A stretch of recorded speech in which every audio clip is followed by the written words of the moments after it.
Oi, eu sou o Felipe e antes da história, deixa eu te contar uma coisa. Eu tenho alguns livros publicados de forma independente. E se você curte histórias de terror, o link para elas vai estar aqui embaixo. No meio do caminho é a história sobre o amor entre um casal de usuários de drogas. Assim Disse o Universo é um conto sobre determinismo. Satanás em Ré menor é sobre o pior lado humano na hora do desespero. Fios de Horror são mais de 10 histórias perturbadoras e, claro, 3 Pesadelos, que foi meu último livro lançado. Confere lá, e se você já leu, não se esquece de deixar a sua opinião. Agora sim, desliga as luzes, coloca os fones de ouvido e vamos pra história. A Paixão de Oliver. Madeline se virou na cama de palha áspera. Ela estava exausta de cavalgar o dia todo e precisava descansar, pois amanhã iria para Dover, onde teria de encontrar passagem para a França de alguma forma. Mas na escuridão do velho celeiro, o sono recusava-se a chegar. Sua mente estava cheia de preocupações de que cruzar o Canal da Mancha não adiantaria muito. Oliver a encontraria. Oliver sempre a encontrava. Por que ela foi tão tola? Oliver era bonito, mas a beleza não deveria ser a única razão para se apaixonar por um homem. Mesmo depois de ela ter roubado uma mecha de cabelo dele para levar à bruxa, a velha a avisou sobre o quão poderosa seria a poção resultante. Isso não é insignificante, dissera a bruxa. Sim, a fidelidade do seu amante nunca vacilará, mas ele pode ser imprudente e impetuoso e sempre teimoso em seu desejo. Madeline fingiu considerar cuidadosamente o aviso. Então, ela engoliu a mistura borbulhante em um longo gole, sem nem engasgar ao sentir os cabelos de Oliver deslizarem por sua garganta. E agora, meses depois, esta era a sua vida. Correr de cidade em cidade enquanto tentava se esconder da persistência apaixonada dele. Ele simplesmente se recusou a se separar dela, apesar de todas as tentativas de se defender de seus avanços, e continuou a persegui-la a cada passo. Se ao menos ela tivesse esperado, se ao menos ela tivesse voltado para a aldeia com a poção, em vez de bebê-la imediatamente, se ao menos ela tivesse sabido de antemão que seu amado havia sido atirado pelo cavalo naquele mesmo dia, matando-o num instante. Se ao menos... se ao menos... Mas em vez disso, deitada ali nas sombras, a carne de Madeline de repente começou a arrepiar, enquanto lábios ofegantes acariciavam sua nuca e uma mão gelada se estendia para segurar seu seio. Oliver a encontrou novamente. Oliver nunca iria parar de encontrá-la.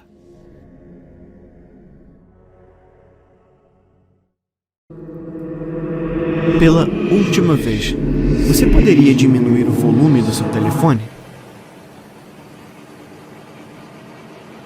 Foi o que o homem sentado à minha frente me disse enquanto eu voltava de ônibus para casa, conversando com uma amiga no Viva Voz para poder ouvi-la melhor. Olha, ninguém mais está reclamando além de você. Tá todo mundo olhando pela janela ou brincando com seu celular. Você não poderia fazer o que todo mundo faz e ouvir um pouco de música? O olhar que ele me deu em resposta causou um arrepio na minha espinha. Mas eu não iria fazer com que ele me atingisse. Continuei minha conversa, apesar dos olhares insistentes do homem. Quando me levantei para descer na parada, o homem se dirigiu a mim uma última vez. Senhorita, você esqueceu sua bolsa. Na verdade, ele a segurou na mão e a entregou para mim. Obrigada, eu disse, pegando. Se você quiser me agradecer, abaixe o volume do seu telefone quando sair. Eu balancei a cabeça discretamente e desci do ônibus. A noite passou num piscar de olhos. Pouco depois de apagar todas as luzes e ir para a cama, ouvi o som de vidros quebrando lá embaixo, seguido pelo som de passos pisando em vidros. Alguém estava invadindo minha casa. A adrenalina percorreu meu corpo e eu instantaneamente coloquei a minha mão dentro da bolsa ao pé da cama, onde havia deixado na noite anterior, procurando meu telefone. Eu esvaziei o conteúdo no chão com pressa. Finalmente, coloquei as mãos nele. E quando estava prestes a chamar a polícia, um raio de luz da lua cheia iluminou um objeto desconhecido no chão. Era redondo, do tamanho de uma moeda grande, com superfície reflexiva e um logotipo no meio. Ao mesmo tempo, ouvi passos na escada. Saí correndo do meu quarto, deixando a luz acesa para atraí-lo e me esconder em um dos 3 quartos no andar de cima. Escondida atrás de uma das portas, tracei um plano com meu telefone na mão. O intruso começou a caminhar lentamente em direção ao quarto. Ao mesmo tempo, terminei de digitar um 90 e apertei o botão de chamada. Foi quando o mundo congelou. A chamada foi atendida instantaneamente por uma operadora e meu telefone, ainda no viva voz, no volume máximo, gritou: Polícia Militar, qual é a sua emergência? A porta da minha frente se abriu lentamente. Eu vi com horror o homem do ônibus na minha frente, segurando uma faca. Eu disse para você abaixar o volume do telefone.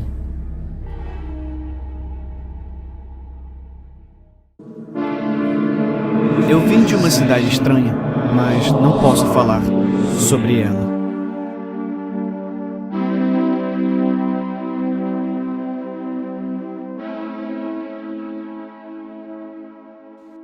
Eu morei no Paraná durante os últimos 15 anos da minha vida, mas tive uma vida muito diferente antes disso. Eu morava em uma cidade pequena, no meio do nada. Eu não saberia nem dizer em que lado do país fica, ou sequer se fica no país.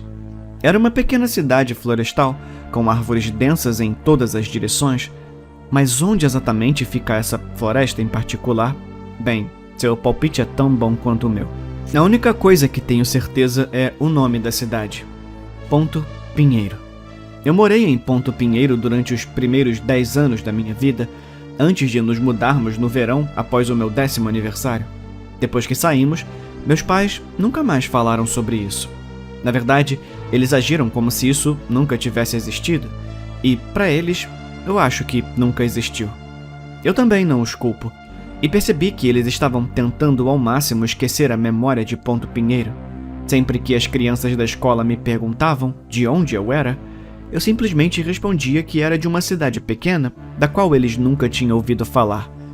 Também aprendi desde cedo que qualquer dúvida sobre Ponto Pinheiro seria punida. Alguns meses depois de nos mudarmos para o Paraná, a minha irmã mais velha, Felícia, fez um projeto escolar sobre a história da minha família. Ela fez sobre nossa vida em Ponto Pinheiro e escreveu sobre algumas coisas de que se lembrava de lá. Nossa mãe encontrou seu projeto um dia antes de entregá-lo e queimá-lo no quintal. Quando Felícia chegou em casa naquela tarde, meus pais a levaram para o quarto, onde ouvi Felícia chorando a cada poucos minutos, como que presumo ser dor.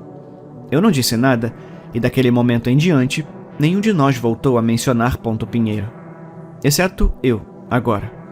Decidi contar a todos vocês sobre isso.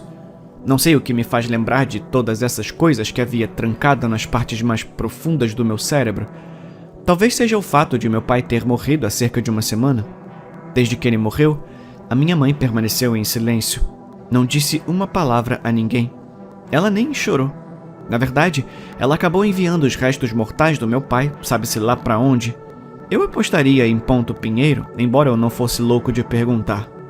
Comecei a me lembrar de pequenas coisas aleatórias sobre a cidade que, na época, pareciam coisas normais do dia a dia, com as quais nós, como residentes, estávamos acostumados. Agora, ao olhar para trás, percebo que elas não são tão anormais quanto eu pensava naquela época. Uma coisa peculiar sobre Ponto Pinheiro tinha a ver com a padaria Ponto Pinheiro. Sempre que você entrava lá, o proprietário, o Sr. Geraldo, sempre sabia o que você estava prestes a pedir. Lembro-me de as crianças terem espalhado algum boato sobre o Sr. Geraldo ser um bruxo que podia ler mentes. Além disso, sempre que você pagava por seus produtos assados, tinha que dar de gorjeta ao Sr. Geraldo uma peça de roupa velha que você havia usado. Havia uma caixa gigante perto da caixa registradora, onde todos jogavam roupas e sapatos velhos de bebê. Essa foi uma das coisas estranhas, embora você perceba que não parecerá tão estranho em comparação com algumas das outras coisas sobre Ponto Pinheiro. Todos os anos, no seu aniversário, você tinha que fazer exames de sangue. Não acho que alguém realmente soubesse qual era o objetivo disso ou se estavam realmente procurando por algo. Todos nós sabíamos que nossos aniversários começariam com uma viagem ao laboratório Ponto Pinheiro. Todos tinham que acordar às 8h13. Havia um sistema de alto-falantes espalhados pela cidade, como um parque de diversões ou algo assim. E às 8h13, sem falta, o som do alarme ricocheteava pelos bairros, acordando todo mundo. Em seguida, pais corriam para acordar os filhos e tirá-los da cama o mais rápido possível, como se a casa estivesse pegando fogo ou algo assim. Às vezes, eu esperava que fosse. Todas as escolas de Ponto Pinheiro eram localizadas em diferentes áreas da cidade. A Ponto Pinheiro Ensino Básico ficava ao lado leste, a Ponto Pinheiro Ensino Fundamental ficava no oeste, e a Ponto Pinheiro Ensino Médio ficava no centro da cidade. E a Universidade Ponto Pinheiro ficava em uma pequena colina ao sul. Se você ainda não percebeu, todos os lugares da cidade se chamavam Ponto Pinheiro alguma coisa. Ponto Pinheiro Café, Shopping Ponto Pinheiro, Supermercados Ponto Pinheiro, etc. e etc. Certamente, uma das coisas mais estranhas que aconteciam em Ponto Pinheiro era o desfile mensal de Ponto Pinheiro. Acontecia todos os meses, sem falhar. Nunca acontecia na mesma data e, a cada mês, um aluno da Ponto Pinheiro Ensino Médio era escolhido para participar. O estranho desse desfile é que não podíamos vê-lo passar, nem nas ruas, nem nas janelas, nem mesmo na televisão. Essa era uma das regras mais aplicadas. Você nunca deve, em hipótese alguma, olhar para o desfile. Na verdade, na maior parte do tempo, nem tínhamos permissão para sair quando o desfile passava. Sempre sabíamos quando o desfile ia passar, porque acontecia sempre da mesma forma. Você ouviria um coro de vozes, como um coro de igreja, cantando uma melodia. Não era um nome familiar que eu conhecesse, só o conhecia no sentido de que ouvia uma vez por mês. Parecia que poderia ser de uma canção infantil ou algo semelhante. As vozes pareciam vir de todos os lugares, e de lugar nenhum ao mesmo tempo. Era como se viessem do céu, do chão, das árvores, dos edifícios, como se tudo em Ponto Pinheiro estivesse cantando. Depois de ouvir a primeira nota, você tinha 5 minutos para entrar em uma casa ou prédio que tivesse fechaduras nas portas. Isso pode ser uma surpresa, mas em Ponto Pinheiro, poucos edifícios continham fechaduras. Então, se por acaso você estivesse na rua quando a cantoria começasse, você tinha mais ou menos 3 opções de lugares para ir. Uma das escolas, a sala de descanso dos funcionários do bar Ponto Pinheiro ou a geladeira da pizzaria Ponto Pinheiro. Um ano, no mês de agosto, meu amigo Léo e eu decidimos que iríamos quebrar as regras e não entrar quando o desfile passasse. Agora que penso nisso, eu tô surpreso que as crianças não fizessem isso com mais frequência, considerando que, bem, quando você diz às crianças que elas nunca devem fazer algo, elas geralmente fazem exatamente isso. Como não sabíamos quando o desfile aconteceria, onde começaria ou o caminho exato que percorreria pela cidade, decidimos que a coisa mais inteligente a fazer seria esperar na floresta perto da biblioteca Ponto Pinheiro, até que o desfile finalmente chegasse naquela rua. Então, basicamente, decidimos passar cerca de metade do mês de agosto perto ou ao redor da biblioteca. Por volta da 3ª semana do mês, enquanto estávamos sentados nos degraus da biblioteca, conversando sobre algumas coisas aleatórias que não são importantes, ouvimos a música começar. Léo e eu nos entreolhamos e saímos correndo em direção às árvores, enquanto todos os outros corriam para a escola mais próxima. Entramos na floresta o suficiente para que alguém na rua não nos visse, mas ficamos perto o suficiente para que ainda pudéssemos ver uma parte da estrada. Esperamos um pouco, sussurrando um para o outro e depois calando um ao outro enquanto esperávamos o infame desfile passar. Esse ano, Renato, amigo da minha irmã, tinha sido escolhido para trabalhar no desfile. Ele era alguns anos mais velho que minha irmã, mas eles eram amigos porque Renato morava ao nosso lado quando éramos mais novos. Estávamos agachados entre arbustos e folhas quando ouvimos o coro de vozes ficando mais alto e, portanto, mais próximo. Cara, eu consigo ver, eu tô conseguindo ver perfeitamente. Léo sibilou. Eu endireitei um pouco as costas na posição agachada para tentar ver o que Léo estava vendo. Eu sempre fui um garoto baixo, mesmo agora sou mais baixo do que a maioria dos caras da minha idade, ou de qualquer idade, na verdade. Então Léo sempre se destacou sobre mim. Eu não tô conseguindo ver nada. Eu sibilei, mudando a minha posição. Espera, eles podem nos ouvir. Léo falou. Parei de me mover e esperei que eles se aproximassem. onde deveriam passar bem na frente da minha linha de visão. Ah, não. Ai, droga. De repente, Léo mergulhou no chão, caindo em posição fetal com a cabeça apoiada nas mãos. O quê? Eu perguntei, olhando dele pra rua. Eu vi ele, aquele garoto. Ele exclamou. O que, o Renato? Eu perguntei, olhando para tentar localizá-lo. Léo me agarrou e me jogou no chão. Ei, o que foi isso? Perguntei. Você não vai querer olhar para isso. Léo respondeu. Percebi que pela primeira vez em todos os anos em que o conhecia, Léo parecia absolutamente aterrorizado. Virei as costas para o desfile e me sentei para olhar para Léo. O que você viu? Eu sussurrei. Essas coisas. Eles fizeram algo com o Renato. Eles estão comendo ele. Mas ele nem se importa. Ele só sorri. Eu olhei para Léo, que ainda estava com a cabeça entre as mãos, e ele estava chorando agora. Fiquei sentado de costas para o desfile, sem querer mais ver. Eu ouvi o canto ficar mais alto.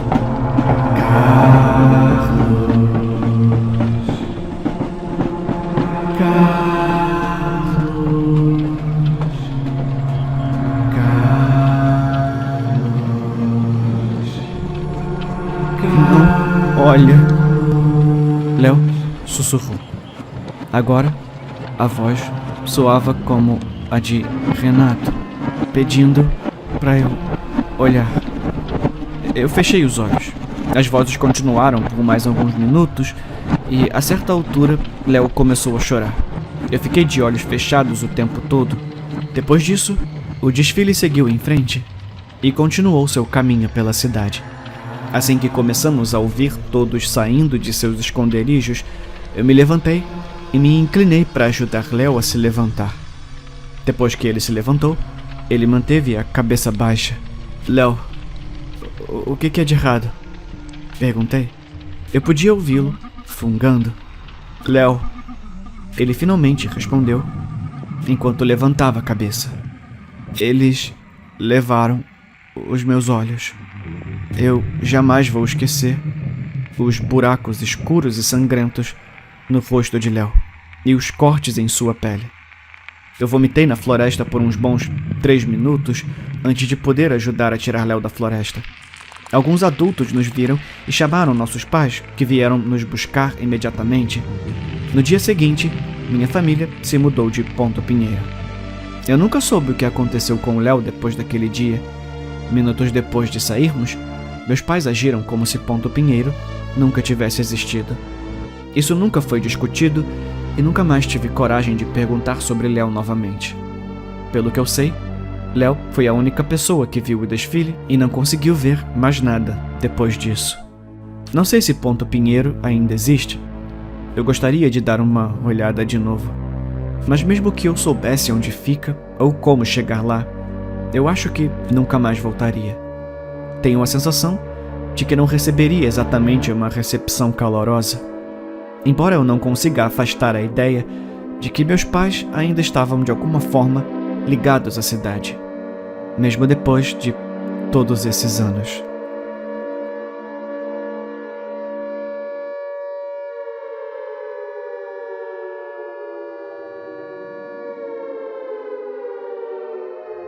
Esta é uma transmissão de emergência.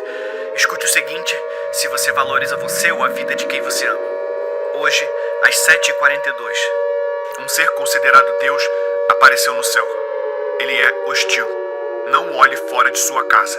Se alguém que você conhece está lá fora, provavelmente está morto. Se alguém que você ama quiser entrar em sua casa, não deixe entrar. Eu repito, não deixe entrar. Se houver alguns mantimentos dentro da sua casa, racione-os com atenção. Enquanto tentamos resolver esse problema, nós não sabemos quanto tempo vai durar. Se Jesus Cristo, Maomé, Exus ou qualquer outra figura religiosa falar com você, não ouça. Se você conhece alguém que participa de práticas religiosas como orar, impeça-o, pare-o imediatamente. Adorá-lo irá convidá-lo a entrar. Deus não é compreensível para nós. Se você o encontrar, vai enlouquecer. Deus não trabalha sozinho. Anjos são a segunda causa de preocupação. Se um anjo souber que você está orando, vai atacar a sua casa. Nessa situação, não há nada que você possa fazer. Assim que nossas equipes descobrirem mais informações sobre essa ameaça, vocês serão informados.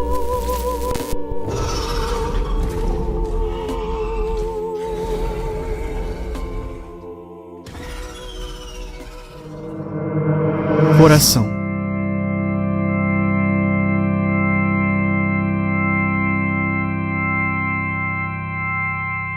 Nossa filha nasceu morrendo. Leucemia infantil, eles disseram. Apenas um golpe de azar. Os glóbulos brancos dentro dela, projetados para protegê-la do perigo, começaram a atacá-la, apodrecendo-a de dentro para fora. Sua mãe e eu, também designados para protegê-la, não podíamos fazer nada além de observar enquanto ela definhava lentamente. Nós a chamamos de Viv, abreviação de Vivienne, que significa viva em francês, desafiadora, mas, em última análise, não é profético sobre seu destino. Enterramos Viv no seu 5º aniversário. Após 5 anos de sofrimento constante, nossos amigos e familiares esperavam que sentiríamos algum alívio quando ela finalmente falecesse. Em vez disso, o desgosto continuou, tão onipresente e sufocante como sempre. Realizamos sessões espíritas, queimamos incenso, usamos tabuleiros Ouija, qualquer coisa para tentar mantê-la, ou alguma pequena parte dela, viva. Foi tudo uma perda de tempo. E sabíamos disso, mas nunca desistimos. Até que uma manhã, ao sair do banho, notei algo desenhado no vapor do espelho do banheiro. Um coração. Presumi que minha esposa tivesse deixado para mim, mas quando entrei no quarto, encontrei-a dormindo profundamente. No momento, guardei a imagem para mim, presumindo que a tivesse sonhado, mas então comecei a ver isso em outro lugar. Um coração, desenhado na neve recém-caída, sem pegadas por perto. Um coração, feito com caneta esferográfica em um novo bloco amarelo que acabei de desembrulhar do plástico. Um coração, disposto com vagens em cima do bolo de carne no meu jantar de micro-ondas. Viv morreu antes de termos ensinado-a a escrever adequadamente, mas ela sabia o que aquele símbolo significava. Amor. Achei que isso significava muitas coisas, que ela estava segura, que ela estava feliz, que ela ainda estava conosco. Finalmente, reuni coragem para contar à minha esposa. Ela não aceitou bem. Tudo começou com descrença, então raiva. Mostrei a ela fotos que tirei dos símbolos, mas é claro que não havia nenhuma prova de onde eles vieram. Eu poderia tê-los desenhado sozinho, disse ela. Ela teve certeza de que eu estava brincando com suas emoções. Eu entendi como ela se sentia. Ela não queria ter muitas esperanças e vê-las destruídas. Isso não me impediu de gritar com ela. Isso não me impediu de jogar o prato na parede. Ela saiu furiosa de casa e eu não a impedi de ir. Foi então que senti isso. Falta de ar, dormência no braço esquerdo, uma dor aguda no meu peito. Eu caí no chão, percebendo o meu erro. Coração. Viv não estava dizendo que me amava. Ela estava tentando me avisar.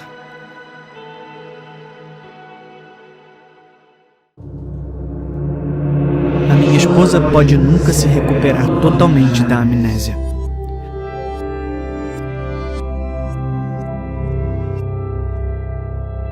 Mulher dada como desaparecida após atropelamento. A vítima foi atropelada por um carro não identificado. Transeuntes testemunharam a mulher bater a cabeça na calçada antes da chegada da ambulância. Presume-se que tenha traumatismo craniano e provavelmente está desorientada e confusa. Entre em contato com o departamento do xerife de Jamestown se for encontrado. Você guardou o artigo? Jane me perguntou com um olhar curioso no rosto. Sim. Isso me lembra que a vida é muito curta. Me lembra como eu quase perdi você facilmente. Isso é uma coisa tão doce de se dizer, querido. Houve um período em que pensei que tinha perdido Jane para sempre. Quando ela desapareceu, procurei por dias. Provavelmente só dormia 2 horas por noite. Encontrei-a deitada num banco de um parque, a mais de 1 hora do hospital. Foi pura sorte. Ela estava ensanguentada, machucada e desgrenhada. Ficou claro que ela estava vagando lá fora por tanto tempo, totalmente confusa. Amor, sou eu, seu marido. Eu fiquei muito preocupado. Você machucou a cabeça e acabou aqui. Ela olhou para mim com desconfiança e eu não tinha certeza se conseguiria fazer com que ela confiasse em mim. Eu a convenci a caminhar até a lanchonete do outro lado da rua e folheei algumas das minhas fotos favoritas de nós. Foi aqui que nos conhecemos, olha. Eu vi algum leve reconhecimento em seus olhos. Ela nem sabia me dizer seu nome ou onde morava, mas o fato de me reconhecer foi suficiente. Depois que ela se limpou, paguei um hotel até que ela confiasse em mim. Eu não queria ultrapassar os seus limites. Eventualmente, ela ficou confortável e lentamente nos adaptamos à vida normal de novo. Foi um ano de progresso, mas Jane ainda tem dificuldade em lembrar. Ela acorda gritando. Às vezes, não consegue lembrar seu nome. Fala sobre pessoas das quais nunca ouve falar. É como se ela esquecesse quem ela era antes de tudo isso. Mas eu a amo, de todo o coração. Jane me devolveu o papel, sorriu e foi para o chuveiro. Olhei para a foto dela no artigo de jornal novamente. Sua beleza nunca deixou de me surpreender. Na faculdade, ela nunca me viu mais do que um amigo, embora eu estivesse apaixonado por ela. Tentei convidá-la para sair pelo menos 5 vezes, sem sucesso. Eu não poderia culpá-la. Ela estava fora do meu alcance. Quando eu reconheci Jane no jornal, soube que a vida tinha me dado uma segunda chance. O destino me trouxe até ela, e eu não iria perdê-la novamente. Convencê-la foi apenas metade disso. Eu também tive que amarrar algumas pontas soltas. Mas felizmente, um dia depois do acidente, o marido de Jane morreu em um incêndio estranho em uma casa. Embora houvesse apenas alguns restos mortais, Jane foi dada como morta. Depois disso, ninguém veio procurá-la.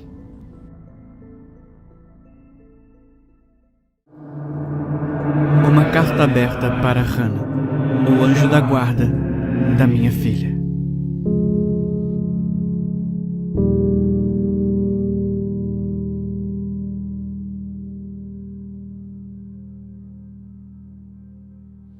Seu nome era Hannah. Você tinha 10 anos quando nos conhecemos, a mesma idade de Abby, e tinha tranças loiras e adorava jogar jogos de terror, embora eles lhe dessem pesadelos. Você quase morreu uma vez porque um garoto da escola trouxe uma barra de Snickers para o almoço. Depois que você saiu do hospital, os mesmos valentões que cuspiram em Abby encurralaram você no parquinho e disseram que enfiariam amendoins na sua garganta se você não fizesse o dever de casa deles. Abby chegou em casa chorando.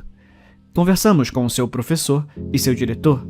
E então você, Abby e outras 6 crianças fizeram uma apresentação sobre alergias para toda a escola. Isso não impediu o bullying. Porém, a partir de então, você e Abby eram inseparáveis. Quase todos os dias, entre 3 e 6 horas, o som de risadas doces e inocentes enchia nossa casa. E eu até pude me deleitar com sua amizade sempre que vocês duas me ajudavam a preparar guloseimas para os intermináveis eventos de arrecadação de fundos da igreja. No final, sempre dei a vocês duas um presente especial por serem ajudantes tão maravilhosas. Abby desmaiou na véspera de Ano Novo. Achamos que poderia ter sido uma simples febre, mas depois de 2 dias de náusea e vômito, a levamos ao hospital. Depois de não sei quantos testes, descobrimos com o que estávamos lidando. Ela precisava de um transplante.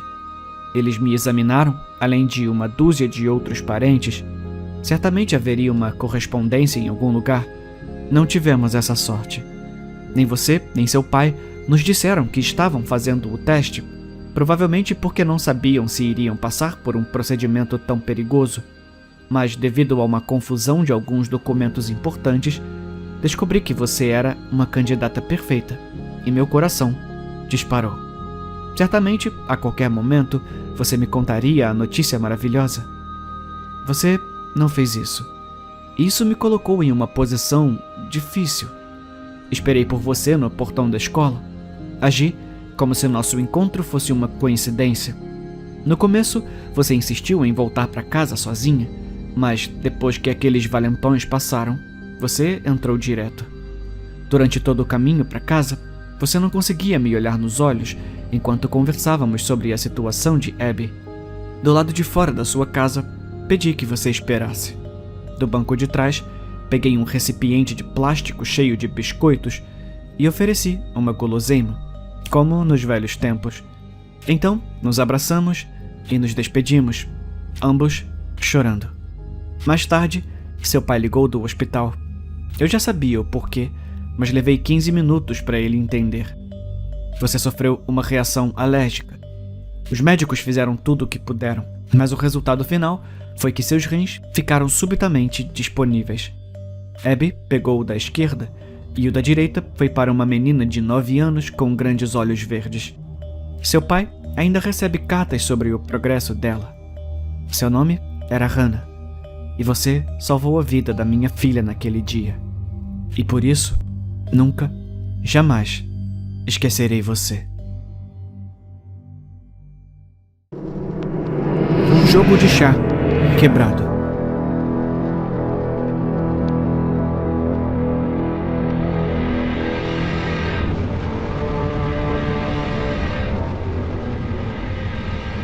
Você já teve um dia perfeitamente normal e de repente quebrou um pouco por dentro? Porque pisou em algum vidro quebrado, esquecido há muito tempo, e parece que nunca consegue limpar tudo e esquecer? De qualquer forma, minha mãe me enviou algumas fotos antigas de família. Eu estava olhando para elas quando me cortei. Lá estava uma foto minha e do meu tio. Aquele jogo de chá que ele me deu no meu aniversário de 8 anos, sentado na nossa frente. Aquele com rosas vermelhas e pequenas vinhas verdes que se estendiam sobre a porcelana rosa brilhante. Foi então que senti uma pontada de frio familiar e a sola do meu pé começou a sangrar. Inclinei-me e tirei o caco do meu pé. Um lado era brilhante, o outro era rosa pastel com um pequeno fio de videira verde. Tinha quebrado há muitos anos, o jogo de chá. O tio Márcio disse que queria brincar. Ele gastou R$ 25 nisso e agora era hora de brincar. Eu disse não a ele. Eu disse a ele que não queria brincar. Então, o jogo de chá foi empurrado para fora da mesa. Ele se quebrou em tantos pedacinhos. Eu os limpei naquele dia. Meus dedos ficaram cortados nos cacos. Eu escondi os pedaços no lixo e nunca falei sobre isso. Afinal, era apenas um jogo de chá. Mas, por alguma razão, às vezes, quando penso naquele jogo de chá e nos pedacinhos quebrados, eu não consigo deixar de pisar nos cacos novamente. Eu limpei e limpei. Eu até me mudei. Morei em estados distantes de onde aquele jogo de chá quebrou, mas continuo encontrando os cacos. Eu ainda continuo me cortando. À noite, sonho com o bule de chá. Seus cacos se juntando, cada um em seu lugar, com as rachaduras ainda visíveis. Está quebrado e está com raiva por estar quebrado. A porcelana se espalha num sorriso sinistro, uma boca aberta de dentes vingativos. Está com fome, morrendo de fome. Isso me diz que só o sangue curará as fissuras. Acordo com novos cortes. Está piorando desde que vi aquelas fotos. Onde quer que eu ande, pareço encontrar os fragmentos com meus pés. Eles cortam e se enterram em minha carne. Quando me deito na cama, encontro pedaços afiados, esperando pela minha pele. Quando me seco depois do banho, a toalha fica forrada com pequenos cacos rosados. Perdi muito sangue agora. É tudo profundo e são muitos. Não tenho certeza de quanto tempo mais eu tenho. Eu gostaria de nunca ter visto aquele jogo de chá.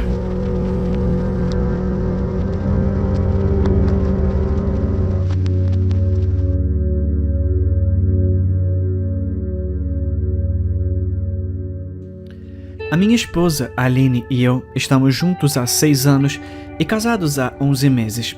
Toda a nossa história juntos tem sido muito normal e nunca notei nenhum comportamento estranho ou sinal de alerta. Não consigo enfatizar o suficiente o quão estranho é tudo isso vindo dela. Aline é muito gentil, inteligente e atenciosa. Ela sempre foi o tipo de pessoa séria. Ser infantil ou tentar me assustar não é algo que ela normalmente faria. Ela nem gosta de assistir filmes de terror. Quando começamos a namorar, ela concordou em assistir O Iluminado comigo porque sabia o quanto eu adorava terror. Ela estava com tanto medo que nem conseguiu passar da metade do filme antes de termos que desligá-lo. Ela não gosta de nada assustador e nunca gostou de pegadinhas. Simplesmente não é o que ela gosta. E tudo bem, mas era isso que havia de tão estranho em toda essa situação. É tão diferente dela. Devo acrescentar também que ela nunca teve problemas de saúde mental e, pelo que sei, isso não é hereditário.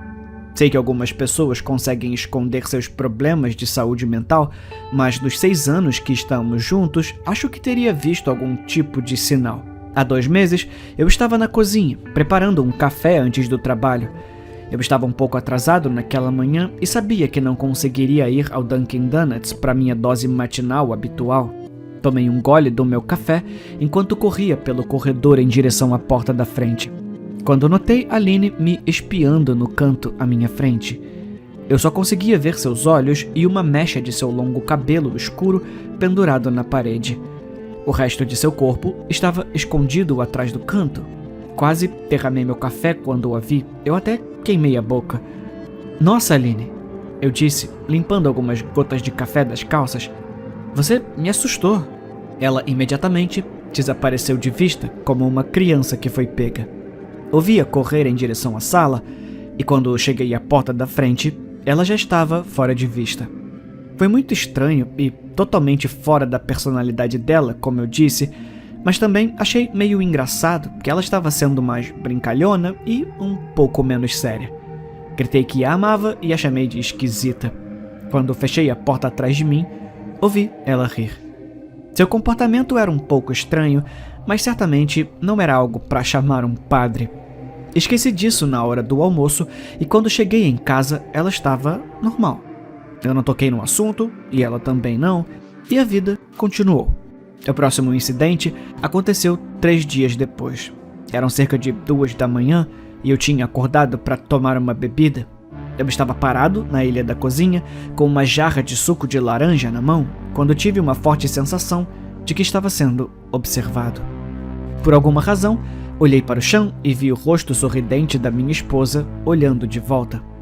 Ela estava me espiando do outro lado da ilha, olhando para mim com olhos arregalados e sem piscar, e sorrindo.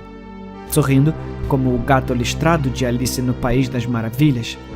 Eu gritei, admito, não por irritação, mas por medo. Por alguma razão, naquele momento, eu estava com medo.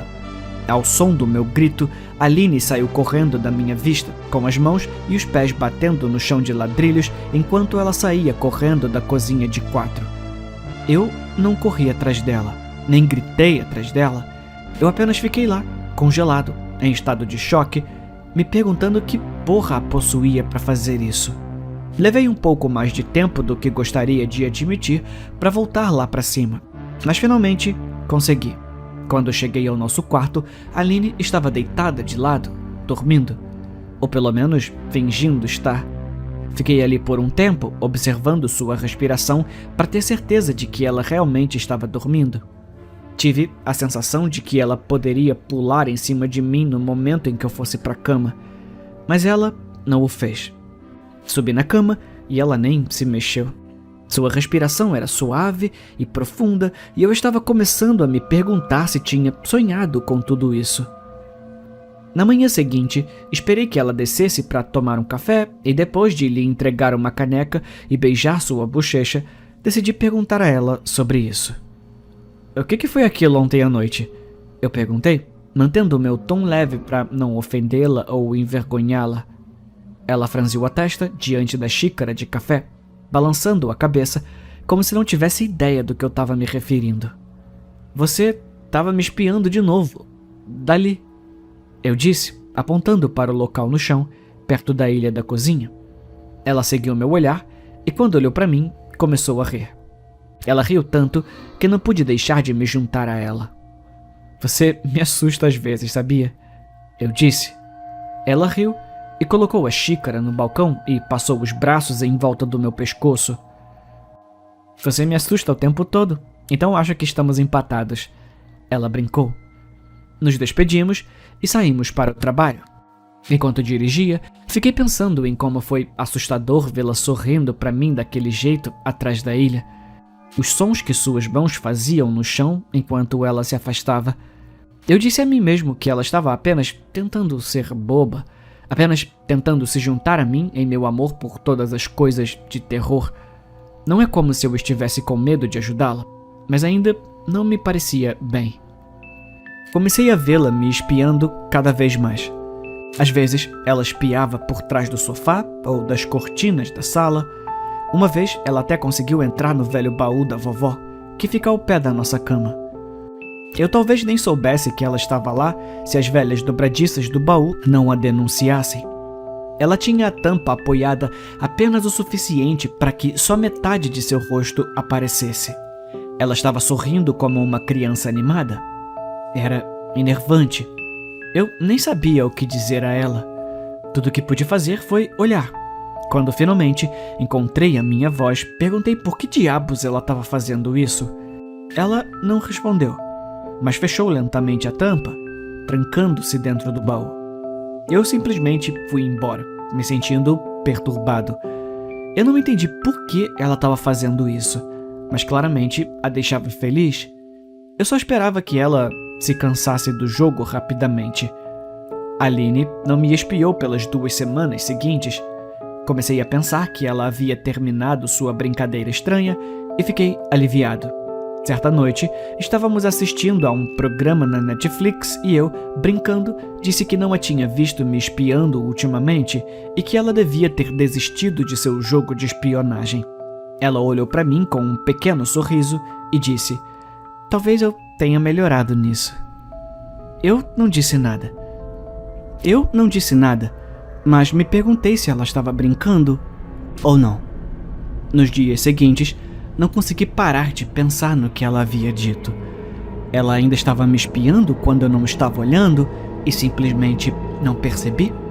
E se sim, o que diabos ela estava ganhando com isso? Comecei a ficar paranoico, verificando constantemente se ela estava olhando do canto ou atrás de uma porta.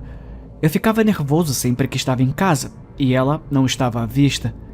Eu me senti estúpido e um pouco louco. Mas depois de algumas semanas sem outro incidente, comecei a relaxar. Parei de verificar atrás dos móveis e das paredes e disse a mim mesmo que era apenas uma lembrança ruim. Então, alguns dias atrás, as coisas pioraram muito. Aline saiu para ir para casa de um amigo e eu deitei no sofá e joguei alguns jogos no meu notebook. Por volta das 9 da noite, entrei no chuveiro e enquanto lavava o sabonete do cabelo, tive aquela sensação horrível de que estava sendo observado. Abri lentamente os olhos e quase tive a porra de um ataque cardíaco. Aline estava espiando por trás da cortina do chuveiro, com a cabeça inteira esticada no chuveiro, deixando apenas o corpo do lado de fora. Seus longos cabelos escuros estavam pendurados na cortina, as pontas pingando água. Sua boca estava aberta em um sorriso terrível. Os olhos arregalados e vermelhos, como se ela não piscasse há algum tempo. Eu gritei e pulei de volta contra a parede. Ela não se moveu, nem seu sorriso vacilou. Sua maquiagem escorria por suas bochechas em 2 listras pretas. Ela parecia tonta e completamente perturbada. Eu estava com muito medo. Ficamos assim por alguns momentos e nenhum de nós dizendo uma palavra. Finalmente, depois do que pareceu uma eternidade, ela lentamente puxou a cabeça para fora do chuveiro e eu observei sua figura embaçada através da cortina enquanto ela se movia para trás em direção à porta do banheiro. Um segundo depois, a porta do banheiro se fechou com força suficiente para sacudir o espelho. Gritei de novo e pulei do chuveiro para trancar a porta. Fiquei dentro do banheiro por mais de 1 hora. Talvez eu tenha reagido de forma exagerada para alguns de vocês, mas, brincadeira ou não, eu não iria mais aguentar aquela maluquice. Isso é o que eu dizia a mim mesmo enquanto andava pelo banheiro, parando para ouvir na porta a cada poucos minutos.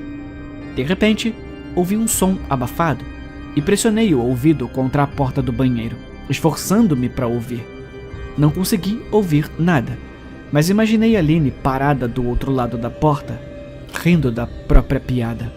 Senti uma onda de raiva. Fiquei muito chateado por ter ficado com medo em minha própria casa e escondido no banheiro por 1 hora. Tudo por quê? Alguma brincadeira? Se fosse uma brincadeira, era horrível. Que porra é essa, Aline? Eu gritei. Eu tô realmente irritado com essa merda. Esperei que ela se desculpasse ou me chamasse de idiota, mas em vez disso, ouvi um gemido fraco. Tão baixo que me perguntei se o ouvi, e depois, um silêncio completo. Aline? Aline! Eu gritei, sem conseguir esconder o tremor na minha voz. Não obtive resposta. Apenas minha própria respiração pesada. Eu juro por Deus, é sério, para com isso. Eu gritei, batendo meu punho na porta. Esperei que ela me xingasse, algo que eu esperaria de mim falando com ela daquele jeito. Eu nunca gritei com ela antes, mas não havia nada. Apenas o gotejamento ocasional do chuveiro. Eu não vou negar que fiquei com medo. Com muito medo de abrir a merda da porta e encarar a minha própria esposa. Esperei mais uns 30 minutos, o que parece uma vida inteira quando você está com medo. Finalmente, decidi que não iria passar a noite escondido no banheiro. Então, me ajoelhei e espiei por debaixo da porta. Eu quase esperava ver o rosto dela me espiando, mas felizmente não o fiz. Eu podia ver diretamente o corredor até o topo da escada, mas não havia Aline. Eu não sabia se deveria ficar feliz com isso ou não. Fiquei olhando por alguns minutos, esperando ver a cabeça dela aparecer no degrau mais alto, mas isso não aconteceu. Me levantei, a minha mão pairando sobre a porta, e me preparei mentalmente para abri-la. Girei lentamente a fechadura com dedos trêmulos e estava prestes a abri-la, quando ouvi um som que ainda me faz sentir náuseas quando penso nisso. Um gemido mais alto do que antes, mas dessa vez consegui dizer de onde vinha. Virei minha cabeça para a porta do armário, como se estivesse em câmera lenta, e fixei os olhos em minha esposa, que estava me espiando pela pequena abertura. Seus olhos ainda estavam arregalados como sempre, e sua boca estava aberta no sorriso mais grotesco que eu já vi. Eu nem gritei. Eu estava com muito medo, até mesmo para isso. Suas mãos estavam cruzadas contra o peito, o corpo tremendo de puro deleite, como se ela mal conseguisse conter sua excitação. Um gemido curto e rouco borbulhou de sua garganta, profundo e áspero, enviando um arrepio por todo o meu corpo. De alguma forma, descobri a capacidade de abrir a porta do banheiro e desci as escadas o mais rápido que pude, pegando minhas chaves e o telefone da mesa da sala antes de correr para o meu carro. Eu podia ouvir sua risada estridente atrás de mim, mas não a ouvi se aproximando. Não me incomodei em fechar a porta da frente. Saí de casa mais rápido do que legalmente deveria, tremendo o tempo todo, seja de medo ou de frio. Talvez um pouco de ambos. Eu não tinha pegado um casaco ou mesmo um par de sapatos. Eu ainda estava de cueca e meu cabelo ainda estava úmido. Dirigi direto para a casa do meu irmão, Chris, cerca de 40 minutos de distância, ignorando toda e qualquer ligação e mensagem de texto que recebi. Não verifiquei meu telefone até estar estacionado em segurança na garagem do meu irmão. Aline ligou 4 vezes e enviou uma enxurrada de mensagens, todas se perguntando para onde eu tinha ido e por que eu saí assim. Joguei meu telefone no painel com raiva, furioso com sua atitude indiferente. Meu irmão e sua esposa ficaram surpresos ao me ver, especialmente vestido apenas com uma cueca boxer, mas me disseram para ficar o tempo que precisasse. Chris me emprestou algumas roupas e me perguntou o que aconteceu. Eu disse a ele que Aline e eu brigamos, mas não entrei em detalhes. Eu não queria que ele pensasse que eu estava exagerando, deixando minha esposa por causa de uma pegadinha, mesmo que fosse estranha. Quero dizer, eu não a encorajei durante anos a ser mais brincalhona em vez de ser tão séria o tempo todo. Eu queria que ela relaxasse e se soltasse, mas obviamente não era isso que eu tinha em mente. Tentei dormir no sofá deles, mas meu cérebro não me deixava dormir. Cada vez que fechava os olhos, eu vi o rosto de Aline olhando para mim de dentro do armário. Saber que ela estava lá comigo o tempo todo fez a minha pele arrepiar. Ela nunca saiu da porra do banheiro. Em vez disso, ela entrou no armário e bateu a porta do banheiro para me enganar. A simples ideia de voltar para casa me deixava ansioso. Eu me revirei, incapaz de dormir. Chris acabou me dando um comprimido para dormir para que eu pudesse descansar um pouco. Meu sono foi repleto de sonhos terríveis. Sempre o rosto sorridente de Aline. Acordei assim que o sol começou a nascer. Meu corpo dolorido do sofá e me senti esgotado. Eu sabia que teria que ligar para Aline em algum momento, mas não sabia o que dizer a ela. Eu não iria para casa a menos que ela me desse sua palavra de que nunca mais faria essa merda. Eu só queria que a minha esposa voltasse. Seu eu normal e sério nunca pareceu tão bom para mim. Eu estava pensando em ligar para ela e dizer isso quando aquela sensação familiar tomou conta de mim. Eu estava sendo observado. Eu estava olhando para o teto com o coração na garganta. Eu não queria desviar o olhar, mas quanto mais eu ignorava a sensação, pior ela ficava. Meus olhos se desviaram do teto quase por conta própria. Seu rosto estava pressionado contra a janela ao lado do sofá, olhando para mim com aquele mesmo sorriso escancarado. A baba escorria por seus lábios, deixando 2 longas listras no vidro. Eu não sabia há quanto tempo ela estava lá, mas algo me dizia que ela estava lá há bastante tempo. Possivelmente a noite toda. Não me incomodei em gritar, embora tivesse medo de que a raiva superasse qualquer medo que senti naquele momento. Pulei do sofá e bati a palma da mão no vidro. Aline, você tá maluca? O que tá acontecendo com você? Vai pra casa! Eu gritei. Vai pra casa agora! Ela não se moveu e sua expressão medonha nunca mudou. Na verdade, seu sorriso apenas cresceu, como se ela nunca tivesse estado tão animada. Eu podia ouvir Chris e sua esposa subindo as escadas, como se Aline pudesse ouvi-los de sua casa lá fora. Como se Aline pudesse ouvi-los de sua casa lá fora, sua cabeça se mexeu levemente na direção deles e ela começou a fechar a boca lentamente. Chris chamou meu nome lá de cima, obviamente preocupado. Virei-me e vi ele e sua esposa, Rebecca, descendo as escadas correndo. Quando voltei para a janela, Aline havia sumido.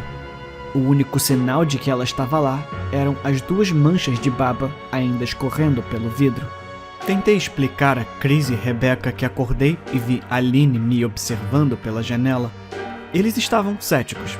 Afinal, quem não estaria? Chris e eu saímos para o local em frente à janela, mas não havia pegadas na terra. Apenas um leve recuo. Um animal, provavelmente. Chris sugeriu, e eu não discuti. Ele e Rebecca presumiram que eu sonhei o episódio inteiro, mas eles não entenderam, e eu estava cansado demais para explicar a eles. Liguei do trabalho naquele dia e desliguei meu celular. Eu não queria enfrentar a Aline, apenas conversar com ela era demais para mim naquele momento. Eu realmente comecei a acreditar que algo estava irreversivelmente errado com ela, que não me importava as promessas que ela fizesse, nunca mais seríamos os mesmos. O pensamento me entristeceu profundamente. Chorei a maior parte da manhã. Ao meio-dia, percebi que estava pronto para confrontá-la. Dar a ela uma última chance de se explicar. Eu poderia pelo menos dar isso a ela depois de 6 anos, disse a mim mesmo. Liguei meu telefone e vi dezenas de mensagens de texto que ela havia enviado. Todas de uma esposa aparentemente preocupada. Podemos falar? Eu te amo. Por favor, me liga. Eu tô realmente preocupada. Você pode responder? Só volta pra casa. E mais do mesmo.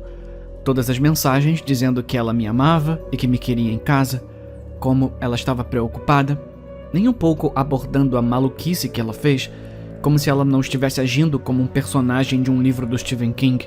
Eu sei que provavelmente parece infantil para alguns de vocês que estão a quilômetros de distância dessa situação, mas se você visse o jeito que a Aline olhou para mim, como ela saiu correndo de 4 como um animal selvagem, sorrindo para mim de dentro do armário como uma lunática, então eu acho que você acharia minha reação justificada. Acabei ficando com Chris e Rebecca por mais uma noite. Só acordei ontem depois do meio-dia e felizmente não vi o rosto de Aline me observando pela janela. Eu não quero me intrometer porque não é da minha conta, mas essa briga é algo que pode ser consertado? Perguntou Rebecca. Ela fez um sanduíche para o almoço para nós dois e eu sabia que ela queria se intrometer no assunto sem parecer intrometida. Eu não sei. Ela parece uma pessoa diferente. Eu disse, escolhendo minhas palavras com cuidado. Eu ainda não estava pronto para que ela ou Chris soubessem toda a extensão da loucura de merda com a qual estava lidando. As pessoas mudam, Ben. Mas ela ainda é a mesma mulher com quem você se casou. Talvez vocês dois só precisem conversar sobre seus problemas. O que quer que esteja acontecendo, eu tenho certeza que pode ser consertado. Ela disse, sempre a pacificadora. Eu acho que já tá além disso. Eu não acho que conversar ajudaria. Só não confio nela. Eu disse. As palavras doeram em meu coração. Eu sentia falta e amava minha esposa. Mas como eu poderia viver com alguém assim? Viver com medo constante não parecia muito atraente. Aline ama você. Ela deve estar absolutamente arrasada. Ela disse. Eu não sei não. Eu disse. Bem, ela certamente me pareceu assim. Eu nunca a vi tão chateada. Muito diferente da Aline que eu conheço. Rebecca disse, balançando a cabeça tristemente. Demorou 1 minuto inteiro para que suas palavras realmente fossem absorvidas, e quando isso aconteceu, senti o pavor percorrendo minha pele. Espera, o que você quer dizer? Você viu, Aline? Eu perguntei. A minha boca de repente seca. Rebecca assentiu casualmente, como se esse fato não fosse combustível para pesadelos. Talvez para ela não fosse. Ela passou por aqui essa manhã, logo depois que o Chris saiu para o trabalho. Ela disse, limpando os pratos da mesa. Mas eu não vi o carro dela. Talvez ela tenha pegado um Uber ou algo assim. Rebecca, o que ela disse? Ela entrou aqui? Eu perguntei. O suor começando a escorrer pela minha testa. Comecei a olhar em volta, examinando os cantos como se um predador estivesse escondido atrás deles. Não, ela só perguntou se você já estava acordado. E eu disse que não. Perguntei se ela queria que eu te acordasse, mas ela também disse que não. Apenas disse para deixar você dormir. Ela disse, enquanto lavava a louça. Só isso, ela não disse mais nada. Perguntei. Não, ela parecia horrível, como se ela não dormisse há dias. Acho que você deveria ligar para ela. Me levantei da mesa e agradeci a Rebecca pelo almoço. Eu me senti um pouco melhor ao saber que, pelo menos, ela não tinha entrado. Ainda assim, eu precisava verificar se as portas estavam trancadas. Fiquei sentado por um tempo, tentando descobrir o que fazer a seguir. Eu não queria ir para casa, mas sentia que devia a Aline ajuda, se pudesse. Eu não tinha feito um juramento de amá-la e honrá-la na saúde e na doença. Claramente, ela estava muito doente. Se ela estava doente, o que eu realmente acreditava que estava, eu tinha que tentar conseguir a ajuda que ela precisava. Mas eu nem sabia por onde começar. Eu não queria chamar a polícia e, além disso, o que diabos eu iria dizer a eles? Que a minha esposa estava me espiando? Que ela estava sendo assustadora? Por mais bizarra que fosse, ela ainda não havia cometido nenhum crime. Bom, ainda não, de qualquer maneira. A polícia provavelmente teria dito que eu estava exagerando, mas isso não era uma brincadeira. Parecia errado, perigoso mesmo, como se algo sinistro estivesse escondido sob seu sorriso. Eu sabia que, como marido dela, eu tinha todo o direito de interná-la, mas e se ela simplesmente agisse normalmente na presença deles? Ela obviamente conseguiu enganar Rebecca, fazendo-a pensar que ela era apenas uma esposa preocupada. Contanto que os médicos não considerassem que ela era um perigo para si mesma ou para os outros, eles não teriam escolha a não ser libertá-la após 72 horas. Eu me senti perdido e oprimido. Então, fiz o que qualquer marido na minha posição faria. Eu liguei para a mãe dela. E eu não queria, acredite. A mãe dela, Mary Ann, e eu nunca nos demos muito bem. Nós nunca brigamos ou algo assim. Ela simplesmente não era uma pessoa muito calorosa e não era muito fácil de se conviver. Ela quase nunca sorria e quando o fazia, apenas seus lábios se moviam em um sorriso fino, deixando seus olhos tão vazios quanto antes. Ela exalava uma aura que parecia estar permanentemente na ofensiva. Eu só a encontrei 2 vezes, e ambas foram para visitas muito curtas. Tive a impressão de que ela não me aprovava como genro. Aline sempre me levava para fora rapidamente, pois ela não queria que eu me sentisse desconfortável, o que me deixava grato. Estar na companhia da mãe dela parecia quase insuportável, como andar sobre vidro. Fiquei feliz quando nos mudamos para 3 estados de distância, então não precisávamos vê-la com frequência. Fiquei feliz em evitar a mulher, mas eu precisava da ajuda dela. Eu realmente não queria falar com ela, mas tinha que falar com alguém, e alguém que conhecesse a Aline melhor do que eu. Então, cerrei os dentes e fiz o que tinha que fazer. Alô? Ela respondeu, já parecendo irritada. Marianne, sou eu, Ben. Você tem 1 minuto para conversar? Perguntei. Eu podia ouvi-la estalar a língua de irritação. Eu tô preenchendo alguns cheques, mas se você insiste, eu suponho que posso reservar um momento. O que você quer conversar? Ela disse, friamente. É sobre a Aline. Ela tá agindo de forma estranha. Eu queria saber se você tinha alguma ideia, se havia algo que... Eu fui rapidamente interrompido. Eu não tô conseguindo entender muito bem. Se você puder ser um pouco mais específico, eu agradeceria. O que você quer de mim? Ela perguntou. Quase pude vê-la parada ali com seu suéter fino e calça comprida, batendo as unhas impacientemente na mesa. Eu queria saber se você já notou algum comportamento estranho nela, ou possivelmente algum problema de saúde mental? Perguntei. Houve uma pausa longa e desconfortável, que eu não sabia dizer se ela estava apenas pensando ou alguma outra coisa. Finalmente, depois de alguns segundos, ela falou. Olha, eu não tenho certeza se essa é uma de suas brincadeiras, Benjamin. Mas se for, não acho graça nisso. Agora eu tenho negócios a tratar, tá? Então, se você não se importa... Ela disse, mas eu a interrompi antes que ela pudesse se livrar de mim. Marianne, não é uma piada. Eu tô sinceramente preocupado com a saúde mental da Aline. O comportamento dela tem sido muito errático ultimamente. Eu tô muito preocupado com ela e imaginei que, sei lá, como mãe dela, você também estaria. Eu disse, minha frustração evidente em minha voz. Se você tá realmente preocupado, eu sugiro que envolva os profissionais de saúde. Eu não sei o que você espera de mim. Ela explodiu. Eu poderia dizer que ela estava a segundos de desligar e por algum motivo eu estava desesperado para não deixá-la. Tive a sensação de que ela sabia muito mais do que deixava transparecer. Por favor, se não for por mim, faça isso pela Aline. Tentei.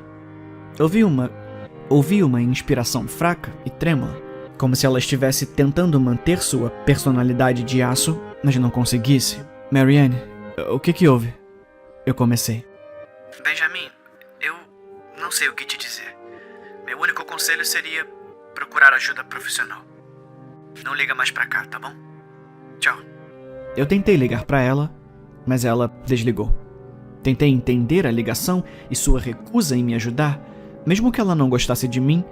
Por que ela não iria querer ajudar a própria filha? Eu não conseguia entender isso. Tentei repassar a conversa, desesperado para encontrar algo que perdi. Depois de um tempo, quase desisti, até que me lembrei das últimas palavras dela para mim. Procure ajuda profissional, ela disse.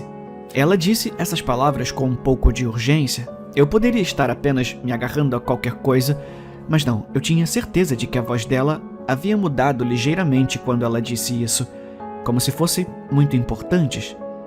O que ela quis dizer? Presumi que ela estivesse se referindo a profissionais médicos, mas talvez ela estivesse se referindo a outra pessoa. Alguém que ela, por algum motivo, não se sentia confortável em dizer diretamente, ou talvez eu estivesse apenas desesperado. Esperei que Chris chegasse em casa e, depois de uma conversa muito longa e exaustiva com ele e Rebecca, convenci os dois de que Aline realmente precisava de ajuda psiquiátrica. Eu não contei tudo a eles, eu não estava preparado para entrar nisso ainda, mas contei a eles sobre o nosso último encontro, como ela se escondeu no banheiro, me espiando do armário. Eles ficaram, obviamente, chocados, mas felizmente acreditaram em mim. Eles também só queriam ajudá-la. Ainda assim, eles não achavam que fosse tão sério. Estranho, talvez, mas não perigoso. Eles apenas diziam que a Aline devia estar fazendo algum tipo de pegadinha estranha. Sei lá, talvez pro YouTube, Rebecca sugeriu. Chris achava que ainda não devíamos envolver a polícia. Ele se ofereceu para ir comigo. e eu aceitei prontamente. Ele raciocinou que conversar calmamente com ela, tentando convencê-la a ir de boa vontade, seria o melhor recurso. Eu concordei em fazer do jeito dele. Pelo menos, eu não iria para aquela casa sozinho. Fomos até lá essa manhã, logo após o café da manhã. Não tinha como eu ir à noite. Quando entramos na garagem, meu estômago começou a revirar. O carro dela não estava lá, mas eu ainda não baixei a guarda. A porta da frente estava entreaberta e por uma fração de segundo pensei que veríamos os olhos dela olhando pela fresta. Eu estava tremendo e começando a suar. Chris, entretanto, estava bem. Ele esperou que eu abrisse a porta, com as mãos nos bolsos, como se estivesse dando um passeio pelo parque. Eu invejei a sua ignorância. Empurrei a porta e fui imediatamente atingido pelo fedor de podridão. Chris também sentiu o cheiro e entrou em casa atrás de mim com o nariz torcido. "O que vocês usam para limpar o shampoo aqui? Merda?" Chris murmurou. "Cala a boca", eu disse, meus olhos procurando por qualquer sinal de Aline. A casa estava mortalmente silenciosa e escura, apesar de serem 10 da manhã. Todas as cortinas estavam bem fechadas, recusando-se a permitir a entrada de qualquer luz solar.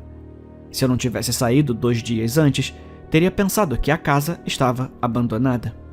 Percorremos cada cômodo, verificando cuidadosamente qualquer lugar onde ela pudesse se esconder, ocasionalmente chamando seu nome. "Por que diabos você está olhando embaixo do sofá?" Chris perguntou eventualmente. "Não estamos procurando sua esposa?" Ele estava olhando para mim como se eu fosse um idiota. "Vamos subir", eu sussurrei. Ele balançou a cabeça, mas me seguiu escada acima para verificar o banheiro e o quarto de hóspedes. Na subida, meus sapatos esmagaram pedaços de vidro que pareciam estar espalhados por alguns degraus. Percebi que um dos retratos do nosso casamento, pendurado na parede ao longo da escada, havia sido quebrado. A moldura estava torta, todo o vidro removido. Olhei para a foto, um nó se formando na minha garganta. Tínhamos tirado a foto logo após sair da igreja, após fazermos nossos votos.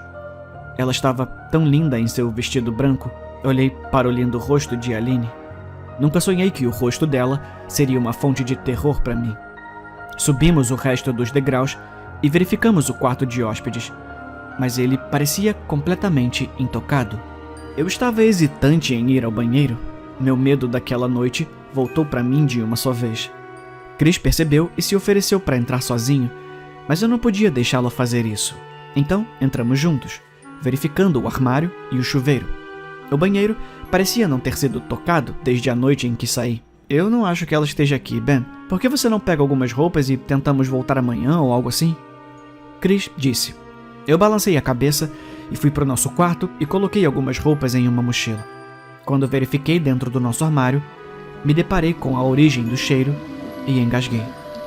Chris deu uma olhada e perdeu toda a cor do rosto. Ele teve que ficar perto da escada para fugir da visão e do cheiro. Olhei para baixo em estado de choque para o que havia dentro do armário do meu quarto. Mergulhados no tapete, havia pelo menos uma dúzia de olhos, todos cuidadosamente dispostos em pares. Alguns eram tão grandes quanto uma moeda, enquanto outros eram tão pequenos quanto uma bola de gude. Olhei para os olhos que ela coletou de pequenos animais e me perguntei como ela os conseguiu, e apenas estremeci com o pensamento. Cara, eu pensei que o vício em sapatos da Rebecca era um problema, mas... Puta merda, a sua esposa tá colecionando olhos? Chris disse. Ben, é sério agora, eu acho que a gente tem que ir embora. Ele chamou do corredor. Eu tô ficando enjoado. Tá, tudo bem. Peguei minha mochila e fechei a porta do armário para o meu novo pesadelo. Saí para o corredor e respirei fundo. Eu podia sentir o gosto da podridão na minha língua e não pude deixar de engasgar. Quem diabos guarda olhos no armário desse jeito? Chris murmurou. Eu tentei te dizer que ela precisava de ajuda. Eu disse. Ela não precisa de ajuda, Ben. Ela precisa da porra de um exorcista. Ele disse. Você vem ou o quê? Eu não suporto mais esse cheiro. Suas palavras morreram em sua garganta e seus olhos se arregalaram de medo. Eu não perguntei a ele por quê. Eu podia sentir isso. Alguém estava nos observando e não achei que fossem os olhos no armário. Eu me virei, meus olhos examinando lentamente o quarto. Meu Deus, eu sussurrei quando finalmente vi o que tínhamos perdido. Debaixo da cama, encolhida de lado, nos observando com a excitação de uma criança na manhã de Natal, estava a minha esposa. Ela mantinha as mãos juntas logo abaixo do queixo e elas tremiam ansiosamente. Agora que ela sabia que tinha sido encontrada, eu podia ouvir os ruídos baixos que ela fazia. Uma espécie de soluço em sua garganta, como se a excitação fosse demais para ela. Foi enervante, para dizer o mínimo, os olhos arregalados e aquele mesmo sorriso enorme. Tudo em mim me dizia para correr, mas eu forcei isso. Essa era minha esposa. Não importa o quão distorcida, ela ainda era a mulher com quem me casei. Eu tinha que ajudá-la. Aline, eu disse suavemente. Ela não respondeu, mas sua cabeça balançou para frente e para trás, em 2 pequenos movimentos rápidos, como se ela estivesse balançando a cabeça.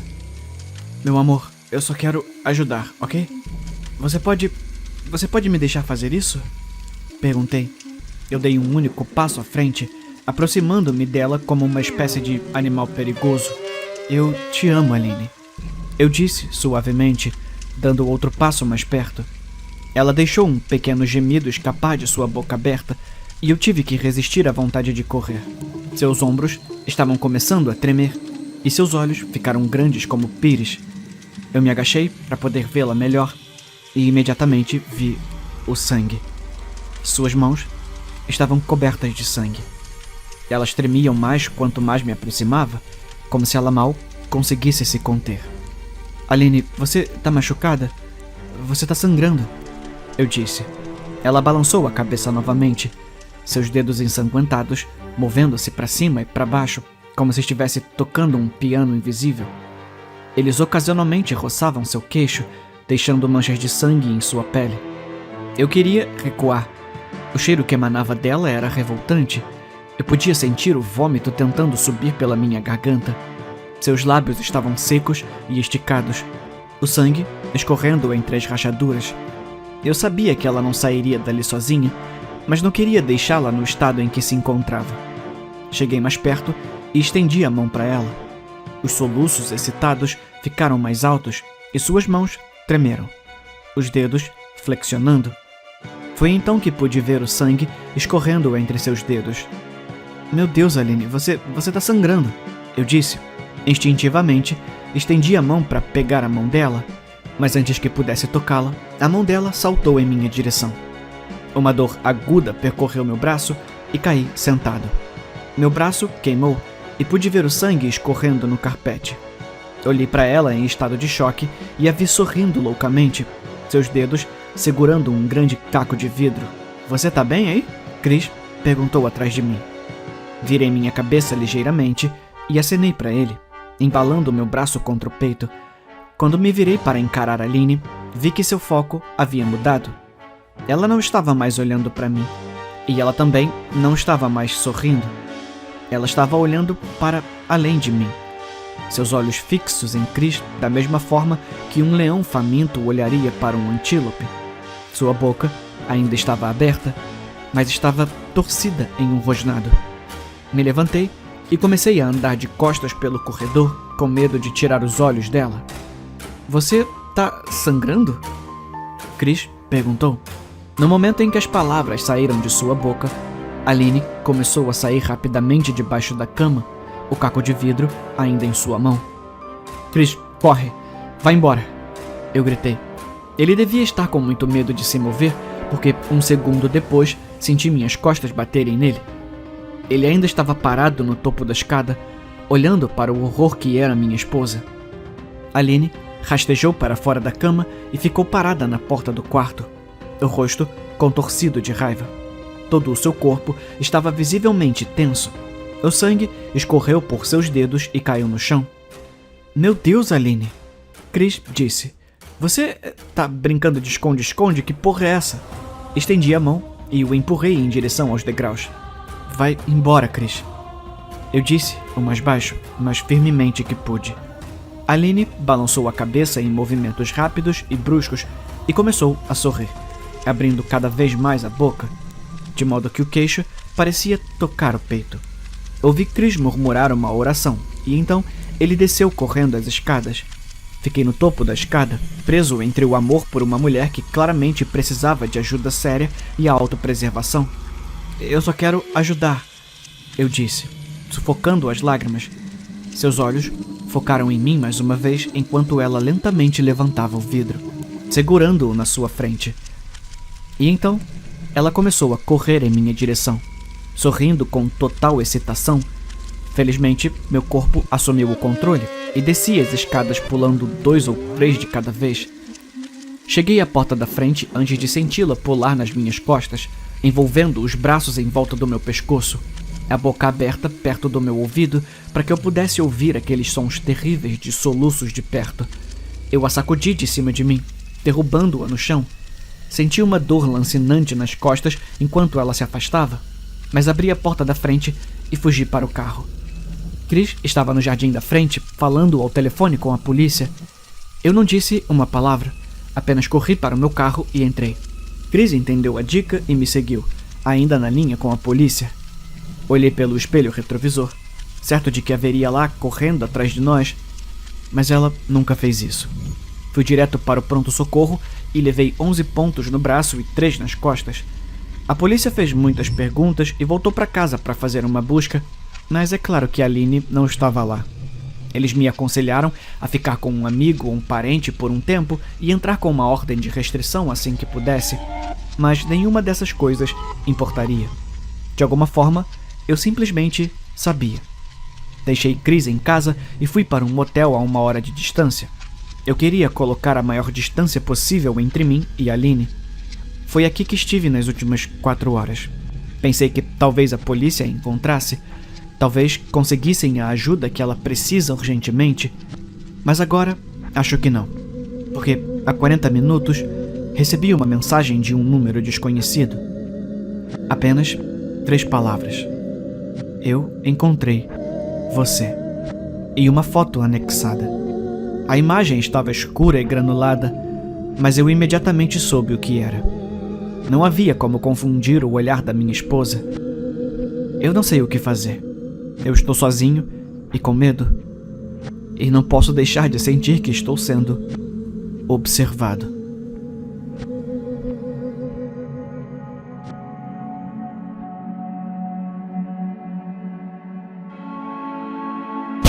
Por favor, deixa eu entrar, tá ficando frio. A voz era familiar, só que mais velha do que eu lembrava. Muito próximo dos detalhes. Leléo, por favor. Usar meu antigo apelido também foi um toque legal. Sentei-me no chão ao lado da porta, meus braços em volta das pernas. É claro que isso tinha que acontecer na semana em que meus pais me deixaram sozinho. Fazia anos que eles não saíam de férias. Eu praticamente implorei para que saíssem um pouco, para o seu próprio bem. Se eu ligasse para eles, eles voltariam imediatamente, mas não acho que isso teria me ajudado de qualquer maneira. Além disso, eu não era idiota. Ouvi a batida e não abri aquela porta. Quando alguém chega em sua casa, toca a campainha ou bate algumas vezes, a maioria das pessoas gosta de jogar pelo seguro e simplesmente usar a campainha. E então, você abre a porta como faria normalmente. Mas nunca, absolutamente nunca, você deve abrir a porta quando há apenas uma batida. Foi a primeira coisa que nos disseram quando nos mudamos para esse bairro há tantos anos. Há um monte de rumores de pessoas desaparecendo ou morrendo repentinamente depois de abrirem suas portas, embora tudo isso supostamente tenha acontecido antes mesmo de morarmos aqui. Eu nunca acreditei nisso, nem quando era pequeno. Essa cidade era simplesmente insana. A maioria das pessoas aqui eram um pouco excêntricas e incomuns. Bem, era nisso que eu acreditava até ouvir minha irmã perdida me chamar, depois da única batida forte na nossa porta. Por favor, vá embora, eu sussurrei. Mesmo depois de todos esses anos, reconheci a voz dela.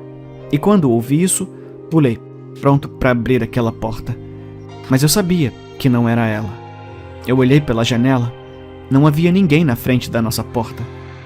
Não sei quanto tempo se passou antes de finalmente pegar meu telefone e ligar para Max, que não é apenas nosso vizinho, mas um dos meus amigos mais próximos. Ela tá aqui, eu disse. Eu sabia que não estava fazendo muito sentido. Não sabia como expressar meus pensamentos. Quem? Onde? Ele respondeu. Ruby. Silêncio. O quê? Max começou a falar, mas parou. Ela bateu. Uma vez. Isso foi informação suficiente para ele. Você não abriu, né? Balancei a cabeça, o que é claro que ele não conseguiu ver. Eu tô indo aí agora. Não tenho certeza de quantos minutos se passaram, mas Ruby parou de me pedir para abrir a porta. Ei, Leonardo, eu acho que a campainha não tá funcionando. Ouvi Max. Eu acho que eles estragaram tudo. Eu engoli em seco. Você poderia bater. Houve silêncio por um tempo, seguido por um baque forte. Quando não abri a porta, o som de Max começou a gritar bem alto. Abre logo a porra da porta. Sua voz ficou cada vez mais alta, até atingir uma frequência que quase fez meus tímpanos explodirem. Não me mexi, não falei, e finalmente a campainha tocou e a voz silenciou. Lentamente, me levantei da porta para olhar para fora. Dessa vez, era realmente ele. A última vez que a vi, tivemos a maior briga de nossas vidas. Estávamos sentados na sala com um chá que já havia esfriado. Eu não falo sobre Ruby com frequência, mas ouvir a voz dela hoje realmente me confundiu. É tudo por causa do idiota do Jack. Revirei os olhos. Max sorriu. O quê? Um menino? Balancei a cabeça e ri. Não, Jack era um brinquedo de pelúcia em forma de abóbora. Na verdade, eu nunca contei a Max sobre a briga. Ninguém além dos meus pais sabia disso. Eu adorava aquela coisa. Ganhei na festa de Halloween. Quando Ruby viu, ela me implorou para dar a ela. Ela chorou por horas porque não tinha ganhado. E mesmo quando meus pais disseram que iriam comprar qualquer outro brinquedo que ela quisesse, ela queria o meu. Bem, ela queria ser igual a você. É fofo. Eu balancei a cabeça. Ruby era um ano mais nova que eu, mas costumava agir como se fôssemos gêmeos. Ela usava minhas roupas, praticava os mesmos esportes e sempre queria sair comigo e com meus amigos. Quando penso nisso agora, acho que era adorável. Claro que naquela época eu achava insuportável. Eu suspirei. Durante dias eu levei o Jack comigo para todos os lugares, até mesmo pro banheiro. Provavelmente foi apenas por mesquinhez, mas aquele brinquedo se tornou tudo para mim. Então, uma tarde, quando voltei da escola para casa e vi que Ruby o havia cortado ao meio, eu gritei para ela como nunca antes. Ela apenas olhou para mim com grandes olhos marejados. Max colocou a mão no meu ombro. Qual é, Leonardo? Irmãos brigam, é normal. Eu vi você com ela, você era um ótimo irmão mais velho. Eu balancei a cabeça.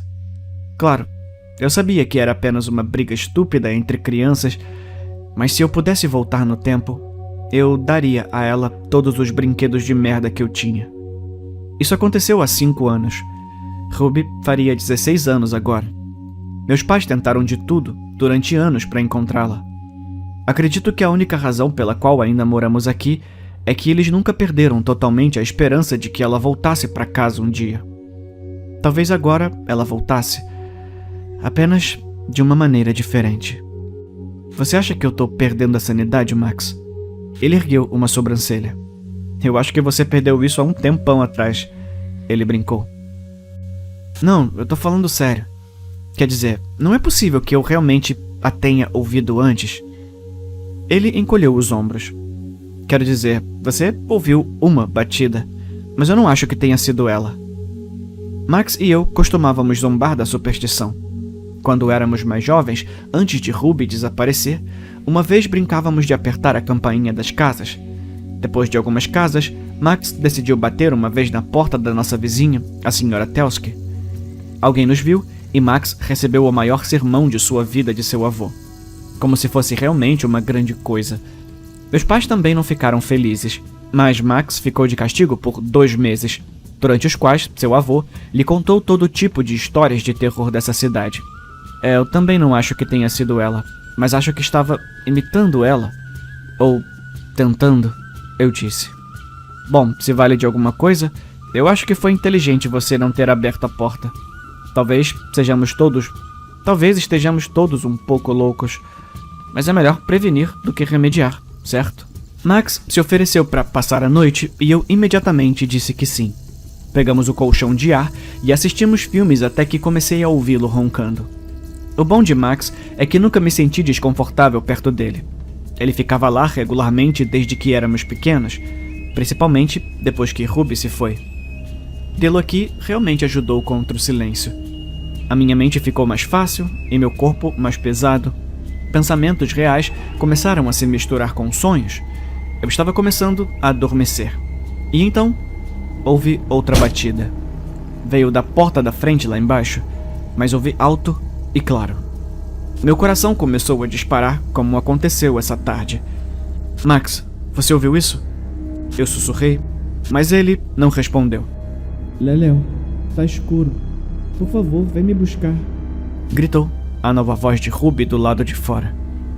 Max, por favor, me diz que você ouviu isso. Olhei para ele, mas ele não se mexeu. Finalmente, reuni coragem para me levantar e acender as luzes. Max! Os olhos do meu amigo estavam abertos, mas ele não falou. Ele não se mexeu. Corri até ele e tentei sacudi-lo, mas todo o seu corpo estava rígido. Apenas seus olhos se moviam. Me deixa entrar. A voz lá de baixo gritou. Eu não sabia mais o que fazer. Max estava claramente acordado, mas parecia que algo o estava impedindo. Quase como se ele estivesse tendo paralisia do sono, mas com os olhos abertos. Eles estão me levando, Leléo. Por favor, me ajuda. Eu não sei o que aconteceu então, mas imediatamente pulei e desci correndo. Algum tipo de instinto entrou em ação. Talvez fosse ela. Talvez eu pudesse puxá-la de volta para dentro, mas se era realmente Ruby, era ela também que estava fazendo isso com Max? Minhas mãos tocaram a maçaneta fria da porta, movendo-se quase como se eu estivesse em transe. Eu tô com o Jack. Eles o consertaram, Leléo. Não precisamos mais brigar. Essas palavras perfuraram meu corpo e despertaram algo dentro de mim. Afastei-me da porta e voltei escada acima, passando pelo meu quarto, onde Max ainda estava deitado imóvel. Mas não parei. Fui até a sala ao lado, o antigo quarto de Ruby. Tudo lá parecia exatamente como era quando ela ainda estava aqui. Meus pais nunca poderiam mudar isso. Tudo ainda era o mesmo. E Jack ainda estava colocado na cama dela, onde eu o coloquei há 5 anos, depois de costurá-lo novamente. Boa tentativa. Eles quase me pegaram dessa vez.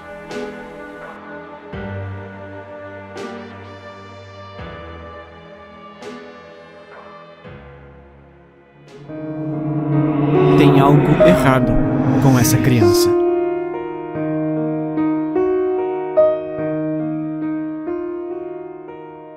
Dizer que Ethan foi o garoto de 12 anos mais inteligente que já conheci seria um eufemismo. De acordo com seus registros escolares, seu primeiro golpe de gênio ocorreu na época em que ele estava na 2ª série, quando multiplicou números de 3 dígitos em sua cabeça, enquanto as outras crianças estavam aprendendo a somar usando os dedos. Ele sempre foi fascinado por matemática, principalmente por probabilidades, que ainda nem era abordada no programa escolar. Seu professor imediatamente pediu aos pais de Ethan que considerassem ele pular algumas séries, talvez até fazer alguns testes para ver se ele era um gênio. Os Jones eram completamente contra essa ideia. Eles apenas pensaram que daria muito trabalho em sua vida já agitada. No entanto, a absoluta falta de atenção ou amor dos pais de Ethan não é a razão pela qual ele está no meu escritório todos os dias às 4 da tarde. Francamente, não acho que isso o incomode. Ele também não é muito popular na escola, considerando que nenhuma criança quer ser amiga de um sabe-tudo, que poderia prever o resultado do banco imobiliário com a ajuda de alguma probabilidade. Também não é disso que estamos tratando aqui. Ethan foi enviado para mim porque ele era o único presente na cena do crime quando sua babá, Christian, de 19 anos, foi brutalmente assassinada pelo serial killer que escapou da prisão algumas semanas atrás e estava em uma onda de assassinatos. Bem, Ele não era exatamente uma testemunha, porque enquanto a cabeça de Kristen estava sendo martelada, Ethan estava muito ocupado contando os azulejos do chão do banheiro. Foi realmente uma pena, mas quis o destino que Kristen atendesse ao padrão das vítimas anteriores desse assassino. Os Jones voltaram para casa e encontraram um cadáver ensanguentado no meio da sala de estar e seu filho sentado em uma cadeira na cozinha, jogando em seu iPad. Foi a Sra. Jones quem acreditou que seu filho precisava de um psiquiatra. Só Deus sabe o que ele poderia ter testemunhado naquela noite. Ela queria ter certeza se ele ainda estava normal. Minhas sessões com Ethan não foram tão proveitosas. Tentei manter a conversa muitas vezes, mas tudo o que recebia em troca eram alguns encolher de ombros e talvez um sim indiferente de vez em quando. Hoje, porém, decidi mergulhar de cabeça e falar sobre aquela noite horrível. Foi uma época sombria para toda a cidade, sabe? Falei. A polícia não previu isso. Ninguém previu. Quais eram as chances? Eu previ. Uma voz, uma frase, isso era um avanço para mim. Como assim? Eu tinha visto o homem vir à nossa casa e ficar olhando todas as noites durante uma semana, falou Ethan. Quem? Eu pressionei. O homem mau que matou a Kristen. Eu o via pela janela do quarto.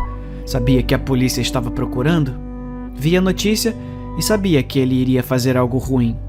Eu também sabia que ele teria feito isso na terça ou na quarta, porque é quando a mamãe e o papai não voltam para casa por muito tempo. Ethan continuou. As chances eram de 2 em 7. Senti um arrepio percorrer minha espinha. Era estranho ver uma criança falar sobre tal acontecimento sem nenhum pingo de remorso. Por quê? Por que você não disse nada? Você poderia ter salvado a vida dela. A Kristen nunca gostou quando eu falei sobre matemática. Ela dizia que isso era estranho, respondeu Ethan. Além disso, era apenas uma probabilidade. Eu queria ver se estava certo. 24 horas. Ontem, Todd assumiu como missão dormir com o maior número de mulheres possível. Ele conseguiu 37 em apenas 24 horas. Uma quantidade intransponível para um dia normal. Mas este não era um dia normal. Quem iria dizer não a algum sexo? Ele não sabia que em breve seria pai de 6 filhos ilegítimos, ou não teria feito isso.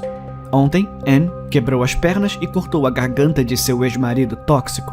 Os vizinhos que passavam viram tudo pela janela, mas simplesmente se entreolharam, deram de ombros e continuaram andando. Anne continuou seu dia normalmente, deixando o corpo ainda quente no chão. Ela não sabia que seria presa por assassinato, ou não teria feito isso. Ontem, Lacey levou o marido e os filhos para um passeio pelas estradas sinuosas próximas ao oceano. Suas mãos tremiam enquanto ela segurava o volante, enquanto seus filhos permaneciam sentados no banco de trás, indiferentes. Ela e o marido trocaram olhares significativos enquanto ela virava o carro para a direita e caía nas ondas do mar.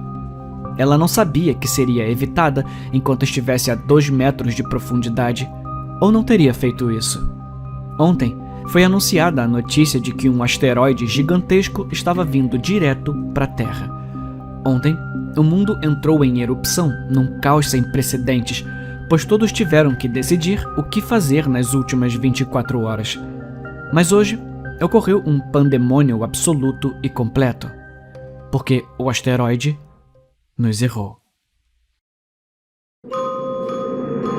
Eu dei um presente mais feminino para minha filha.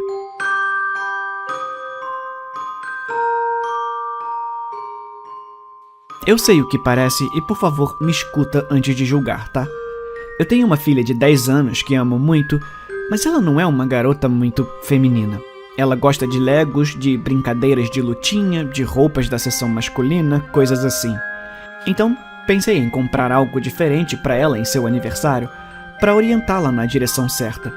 Optei por uma caixa de música na cor rosa pastel, com uma linda bailarina dentro que gira ao som da música quando você dá corda. Achei que ela poderia se inspirar a usar joias. Se tivesse um lugar para colocá-las, Embrulhei em uma caixa com um laço lindo no topo. Você sabe, o clássico. A minha filha chorou um pouco ao abrir o presente, o que era de se esperar. Ela estava realmente esperando por algum jogo novo, mas eu sabia que essa era a escolha certa para ela. Ela me implorou para devolvê-lo, reclamando de, nas palavras dela, uma sensação horrível, como se a alma estivesse sendo sugada de dentro dela. Toda vez que eu girava a tecla para tocar a música, fazer a bailarina dançar, sabe? Coisas femininas. Ignorei seu drama e toquei a música para ela todas as noites. Eventualmente, ela passou a gostar o suficiente para parar de esconder isso de mim. Ela até começou a dormir com ele ao lado dela na cama. Embora, é claro, minha pequena moleca negasse isso. Eu estava feliz. Ela estava feliz. Estava tudo bem.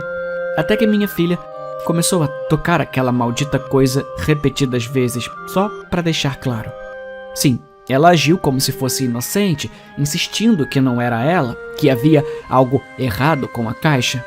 Eu sei que ela tá fazendo isso na esperança de que eu troque a caixa por algo menos feminino, mas eu já disse a ela várias vezes que não negocio. Então, ela não vai conseguir o que quer agindo de forma imatura. Eu estava decidida a ignorar suas travessuras, mas o que aconteceu desde então foi a gota d'água. Ela não para de tocar a maldita música. Agora, eu gosto de uma melodia bonitinha, tanto quanto qualquer outra garota, mas ela tá tocando 24 horas por dia, 7 dias por semana, desde ontem. Eu tirei a chave da parte de trás, pensando que iria resolver, mas tenho certeza de que ela manipulou aquilo porque não parava. Ontem à noite, acordei com a música infernal e encontrei minha filha acordada bem depois da hora de dormir, dançando junto com a música no tutu rosa que comprei para ela anos atrás. Ela nem respondia ao nome dela. Não importa o quanto eu grite. Eu sei que ela tá tentando me dar o que eu quero, a ponto de perceber que a filha feminina que eu quero nem seria mais ela. E, verdade seja dita, agora eu entendo. Ela não se sente mais minha filha, e eu sinto falta dela. Há alguma coisa em seu lugar. Alguém invadiu a nossa casa. É o pesadelo de toda a família. Minha esposa e eu tivemos um dia de folga no trabalho e levamos nosso filho para almoçar e passar algum tempo com a família. Mas quando nos aproximamos de nossa casa, algo parecia estranho.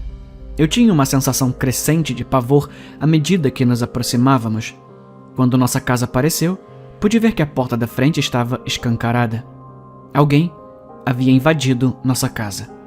Disse à minha família para esperar do lado de fora, caso o intruso ainda estivesse lá dentro. Eles obedeceram e eu, lenta e silenciosamente, caminhei pela nossa casa. Ao entrar na sala, vi móveis quebrados, nada no lugar certo, apenas um caos total. Essa pessoa estava procurando por algo? Tinha intenções maliciosas? Por que a nossa casa? Por que nós? Em seguida, fui até a nossa cozinha. A geladeira havia sido esvaziada. Pratos e comida foram jogados por toda a sala. Que tipo de pessoa invadiu nossa casa? Um morador de rua que só precisava de comida? E se sim, por que destruíram a sala? Foi quando eu ouvi passos no quarto. O intruso ainda estava em nossa casa. Reservei um breve momento para me sentir grato por ter perdido a minha esposa e ao meu filho que esperassem do lado de fora.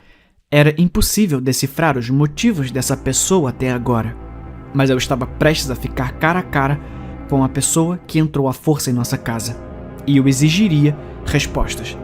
Rastejei em direção ao quarto lentamente, bem devagar. Aproximei-me da porta e me concentrei no raio de luz que passava pela fresta. Eu podia ver sombras tênues dançando na luz. Levantei minha mão, coloquei-a contra a porta e respirei fundo, me preparando para o que quer que estivesse do outro lado. Empurrei a porta e passei pela soleira com autoridade. Eu não conseguia acreditar no que via. Na verdade, esfreguei minhas mãos sobre eles, pensando que estava imaginando coisas. Ali, na cama do meu filho, estava uma jovem de cabelos loiros cacheados. Ela olhou para mim, com os olhos arregalados. Ela deve ter ficado apavorada. Eu devia ser alguns bons centímetros mais alto e pelo menos 45 quilos mais pesado que ela. Devo ter sido um espetáculo para aquela garotinha, mas ela deveria ter considerado isso antes de invadir a minha casa. Chamei pela minha esposa e filho para ver o que encontrei. Isso é um humano, papai? Sim, é sim, meu amor, eu respondi. Isso é o jantar.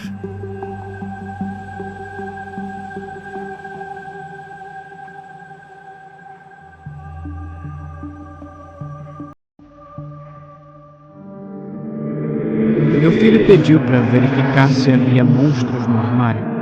A verdade é que eu não preciso.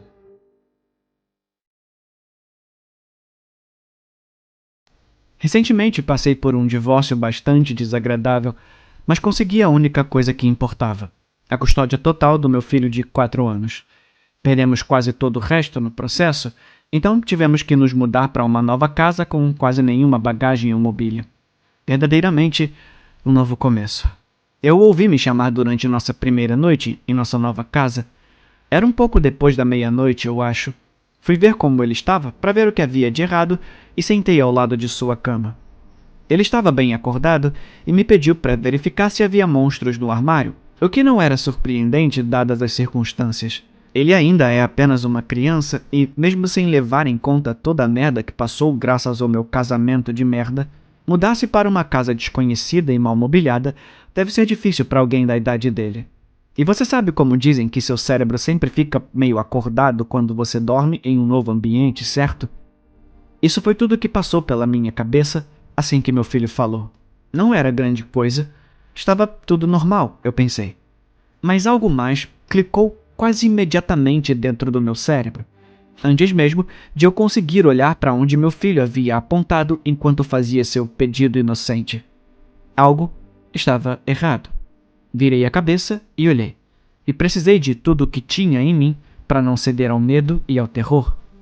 Tudo pelo bem do meu filho. Quando você se torna pai, você deve proteger seus filhos de qualquer maneira, sempre se colocando em perigo se necessário, e poupá-los de todo e qualquer tipo de coisa que possa prejudicá-los. É por isso que não surtei.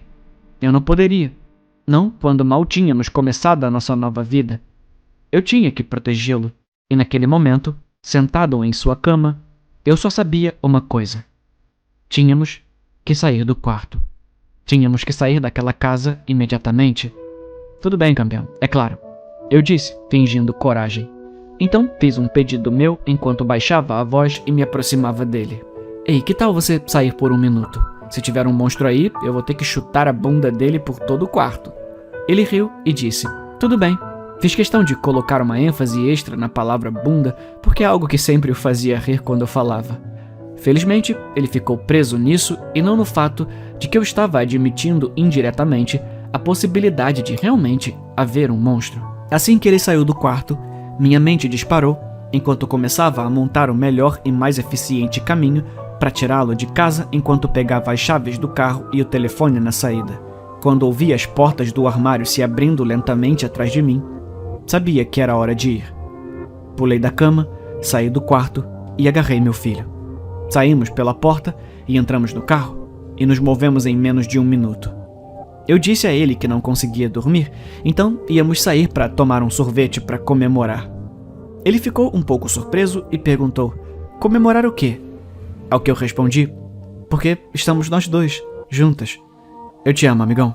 Não era mentira, mas eu só precisava ter certeza de que ele estava bem e não pensaria em mais nada enquanto literalmente fugimos de nossa nova casa. Como mencionei anteriormente, a casa era um ambiente novo para nós dois.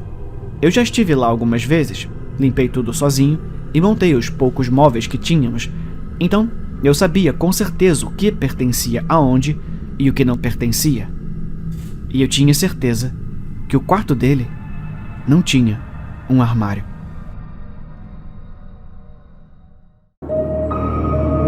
Eu não aguento mais as desculpas do meu marido.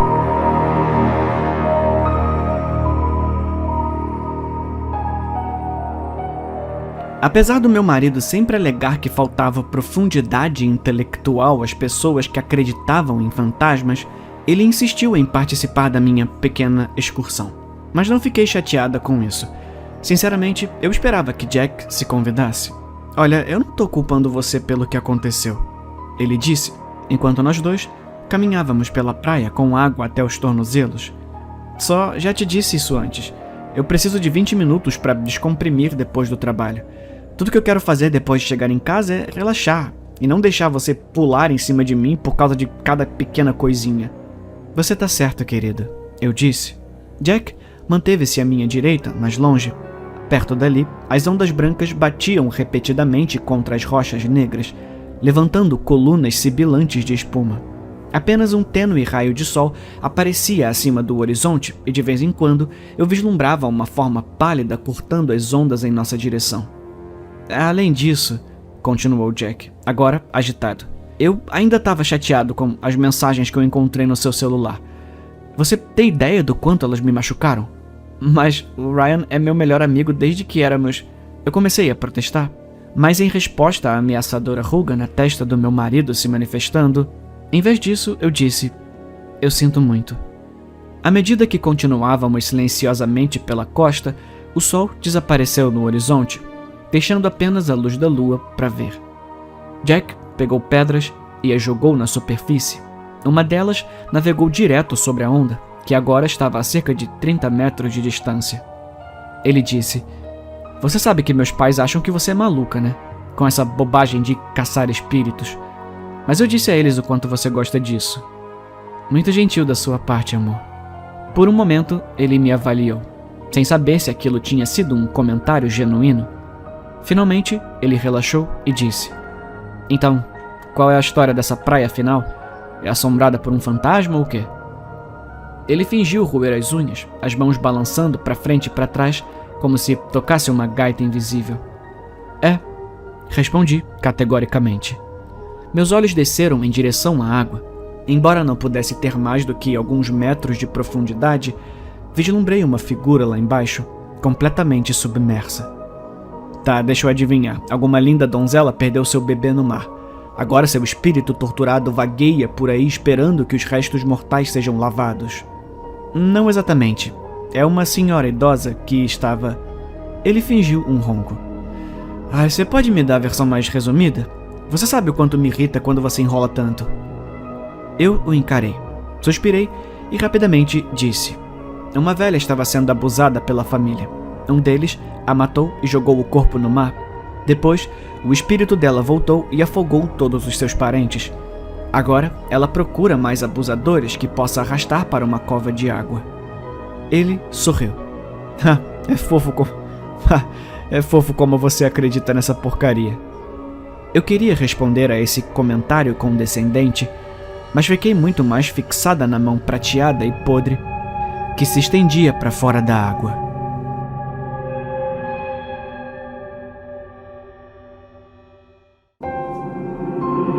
Hoje minha irmã acordou sem olhos.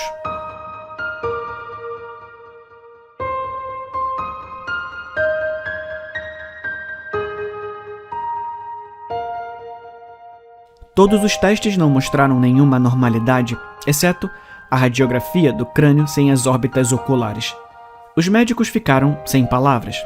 Iris se adaptou lentamente à sua nova vida. Ela fez uma pausa na escola. Na verdade, ela sempre foi estranha antes desse incidente. Primeiro, ela tem 10 anos, mas só consegue falar mais do que 2 palavras por frase. Isaac e fome. Ela nunca demonstrou emoções. Achei que ela iria parar de desenhar flores em tudo depois do incidente, mas elas ficaram apenas mais onduladas. Um dia, ela desenhou algo diferente. Não havia mais flores, mas sim olhos. Em mesas, paredes, olhos por toda parte. Limpá-los todos os dias ficou cansativo. Toda vez que a mamãe tentava fazê-la desenhar apenas no papel, Iris fazia birra. Ela mencionou ver com aqueles olhos. Eu suspeitei. Ela começou a repetir. Mãe caiu. Eu não entendi primeiro, então ela atraiu muitos olhares, principalmente nas escadas. Mãe caiu. E semanas depois, mamãe caiu naquele mesmo lance de escadas. Como a mamãe está hospitalizada, tive que cuidar sozinho de Iris. Eu guardei todos os seus materiais de arte. Seu humor piorava a cada dia. Uma vez, quando voltei da escola, a sala estava coberta de olhos pintados com ketchup. Mas o pior de tudo é que ela começou a murmurar palavras que você não deveria ouvir de sua própria família. Isaac, morto. Eu estava chegando ao limite com essa garota. Planejei esperar até que a mamãe voltasse. Nesse momento, eu a deixaria dizer o que quisesse. Uma noite, comprei uma lâmpada, especificamente uma lâmpada UV. Você sabe, para uma festa na próxima semana, esse tipo de lâmpada revela manchas nas paredes. Eu me arrependi da minha curiosidade. Olhos cobriam cada centímetro quadrado da minha casa, escritos com algum tipo de tinta invisível. Puta merda, Iris! Então, ela estava lá, envolta em escuridão. Uma caneta que brilha no escuro? De onde você tirou isso? Quando ela entrou na sala, a luz negra brilhou sobre ela, revelando olhos, dezenas deles, desenhados por todo o seu corpo. Eles brilhavam, especialmente o maior na testa. Isaac, morto. Isaac, morto. Ela correu até mim, gritando: Isaac, morto! Correndo por centenas de olhos brilhantes na sala, me empurrou para cima do sofá. Isaac, morto! Eu tentei correr, mas ela agarrou meu tornozelo e eu caí. Isaac, morto! Me deixa em paz, sua maluca! Eu olhei para ela. Os olhos nela estavam cada vez mais brilhantes. E então, toda a sala foi iluminada, seguida por um grande estrondo. Iris ainda me empurrou para baixo. Eu virei a minha cabeça. Metade da sala estava destruída. Quando a poeira baixou, algo grande apareceu no meio da sala. Era um caminhão que bateu pela porta da frente, bem onde eu estava antes. Então, meu rosto sentiu um respingo. Água limpa pingava de cada um dos olhos pintados de íris. Sua voz tremia rapidamente. Isaac, seguro. Pelo que você é grato. A família reunida à mesa. Estamos gratos por esta recompensa, disse a mãe. As crianças comeram, mas o prato dela permaneceu vazio. A fazenda deles produzira pouco naquele ano e a mãe emagreceu, passando fome para que os filhos pudessem comer. Naquela noite, a filha mais velha foi até a cabeceira da mãe. Mãe, ela sussurrou. Eu tenho medo do papai. Sua mãe não respondeu. Ela simplesmente olhou para a filha com olhos cansados e tristes e acariciou seus cabelos. Algumas semanas depois, ela estava morta. Seu corpo esquelético, leve como uma pena. A menina logo descobriu que havia ocupado o lugar da mãe. Agora, ela cuidava das crianças, cuidava do jardim e preparava o jantar. Seu pai permaneceu bêbado e inútil. À medida que o outono se transformava em inverno, a família ficou sem comida. Suas refeições começaram a decepcionar o pai. Logo, sua pele clara ficou coberta de hematomas, enquanto seus irmãos ficaram pálidos e magros. Numa manhã de neve, ela encontrou o armário completamente vazio. Os aldeões não os ajudariam. Eles fecharam os olhos para sua situação. Desesperada, a garota partiu para a floresta. Ela chegou a uma pequena cabana. Uma velha atendeu a porta. Minha querida, o que te traz aqui? Eu procuro comida. A velha encheu a cesta com pão e queijo. Você é uma bruxa? Ela perguntou. Os olhos da velha ainda estavam atentos o suficiente para ver os hematomas sombrios no rosto da menina. De fato, eu sou. Por que realmente você está aqui? A garota ficou em silêncio. Então, ela sussurrou. Eu tenho medo do meu pai. A velha assentiu. Ela sabia o que era viver com medo. Ela deu à menina um pequeno frasco com um líquido transparente e a instruiu a despejá-lo na jarra do pai. A menina acordou na manhã seguinte, esperando encontrar o pai morto perto da lareira fumegante. Em vez disso, ela ficou surpresa ao descobrir que a bruxa não lhe deu veneno, mas um elixir. Seu inútil pai foi transformado em um porco gordo. Ela riu alto da sorte inesperada e não perdeu tempo em levá-lo ao açougue da aldeia. Os olhos do porco se encheram de medo quando ela o deixou, mas ela não voltou atrás. Um porco os alimentaria durante semanas. No dia seguinte, ela fez uma refeição de presunto frito e bacon, broa de milho e verduras. Os meninos gritaram de alegria. Eles não viam uma festa assim há anos. Com cuidado, ela cortou uma fatia de bacon e provou. A rica gordura se dissolveu em sua língua. "Diga as graças primeiro", disse o menor. "Pelo que você é grata?"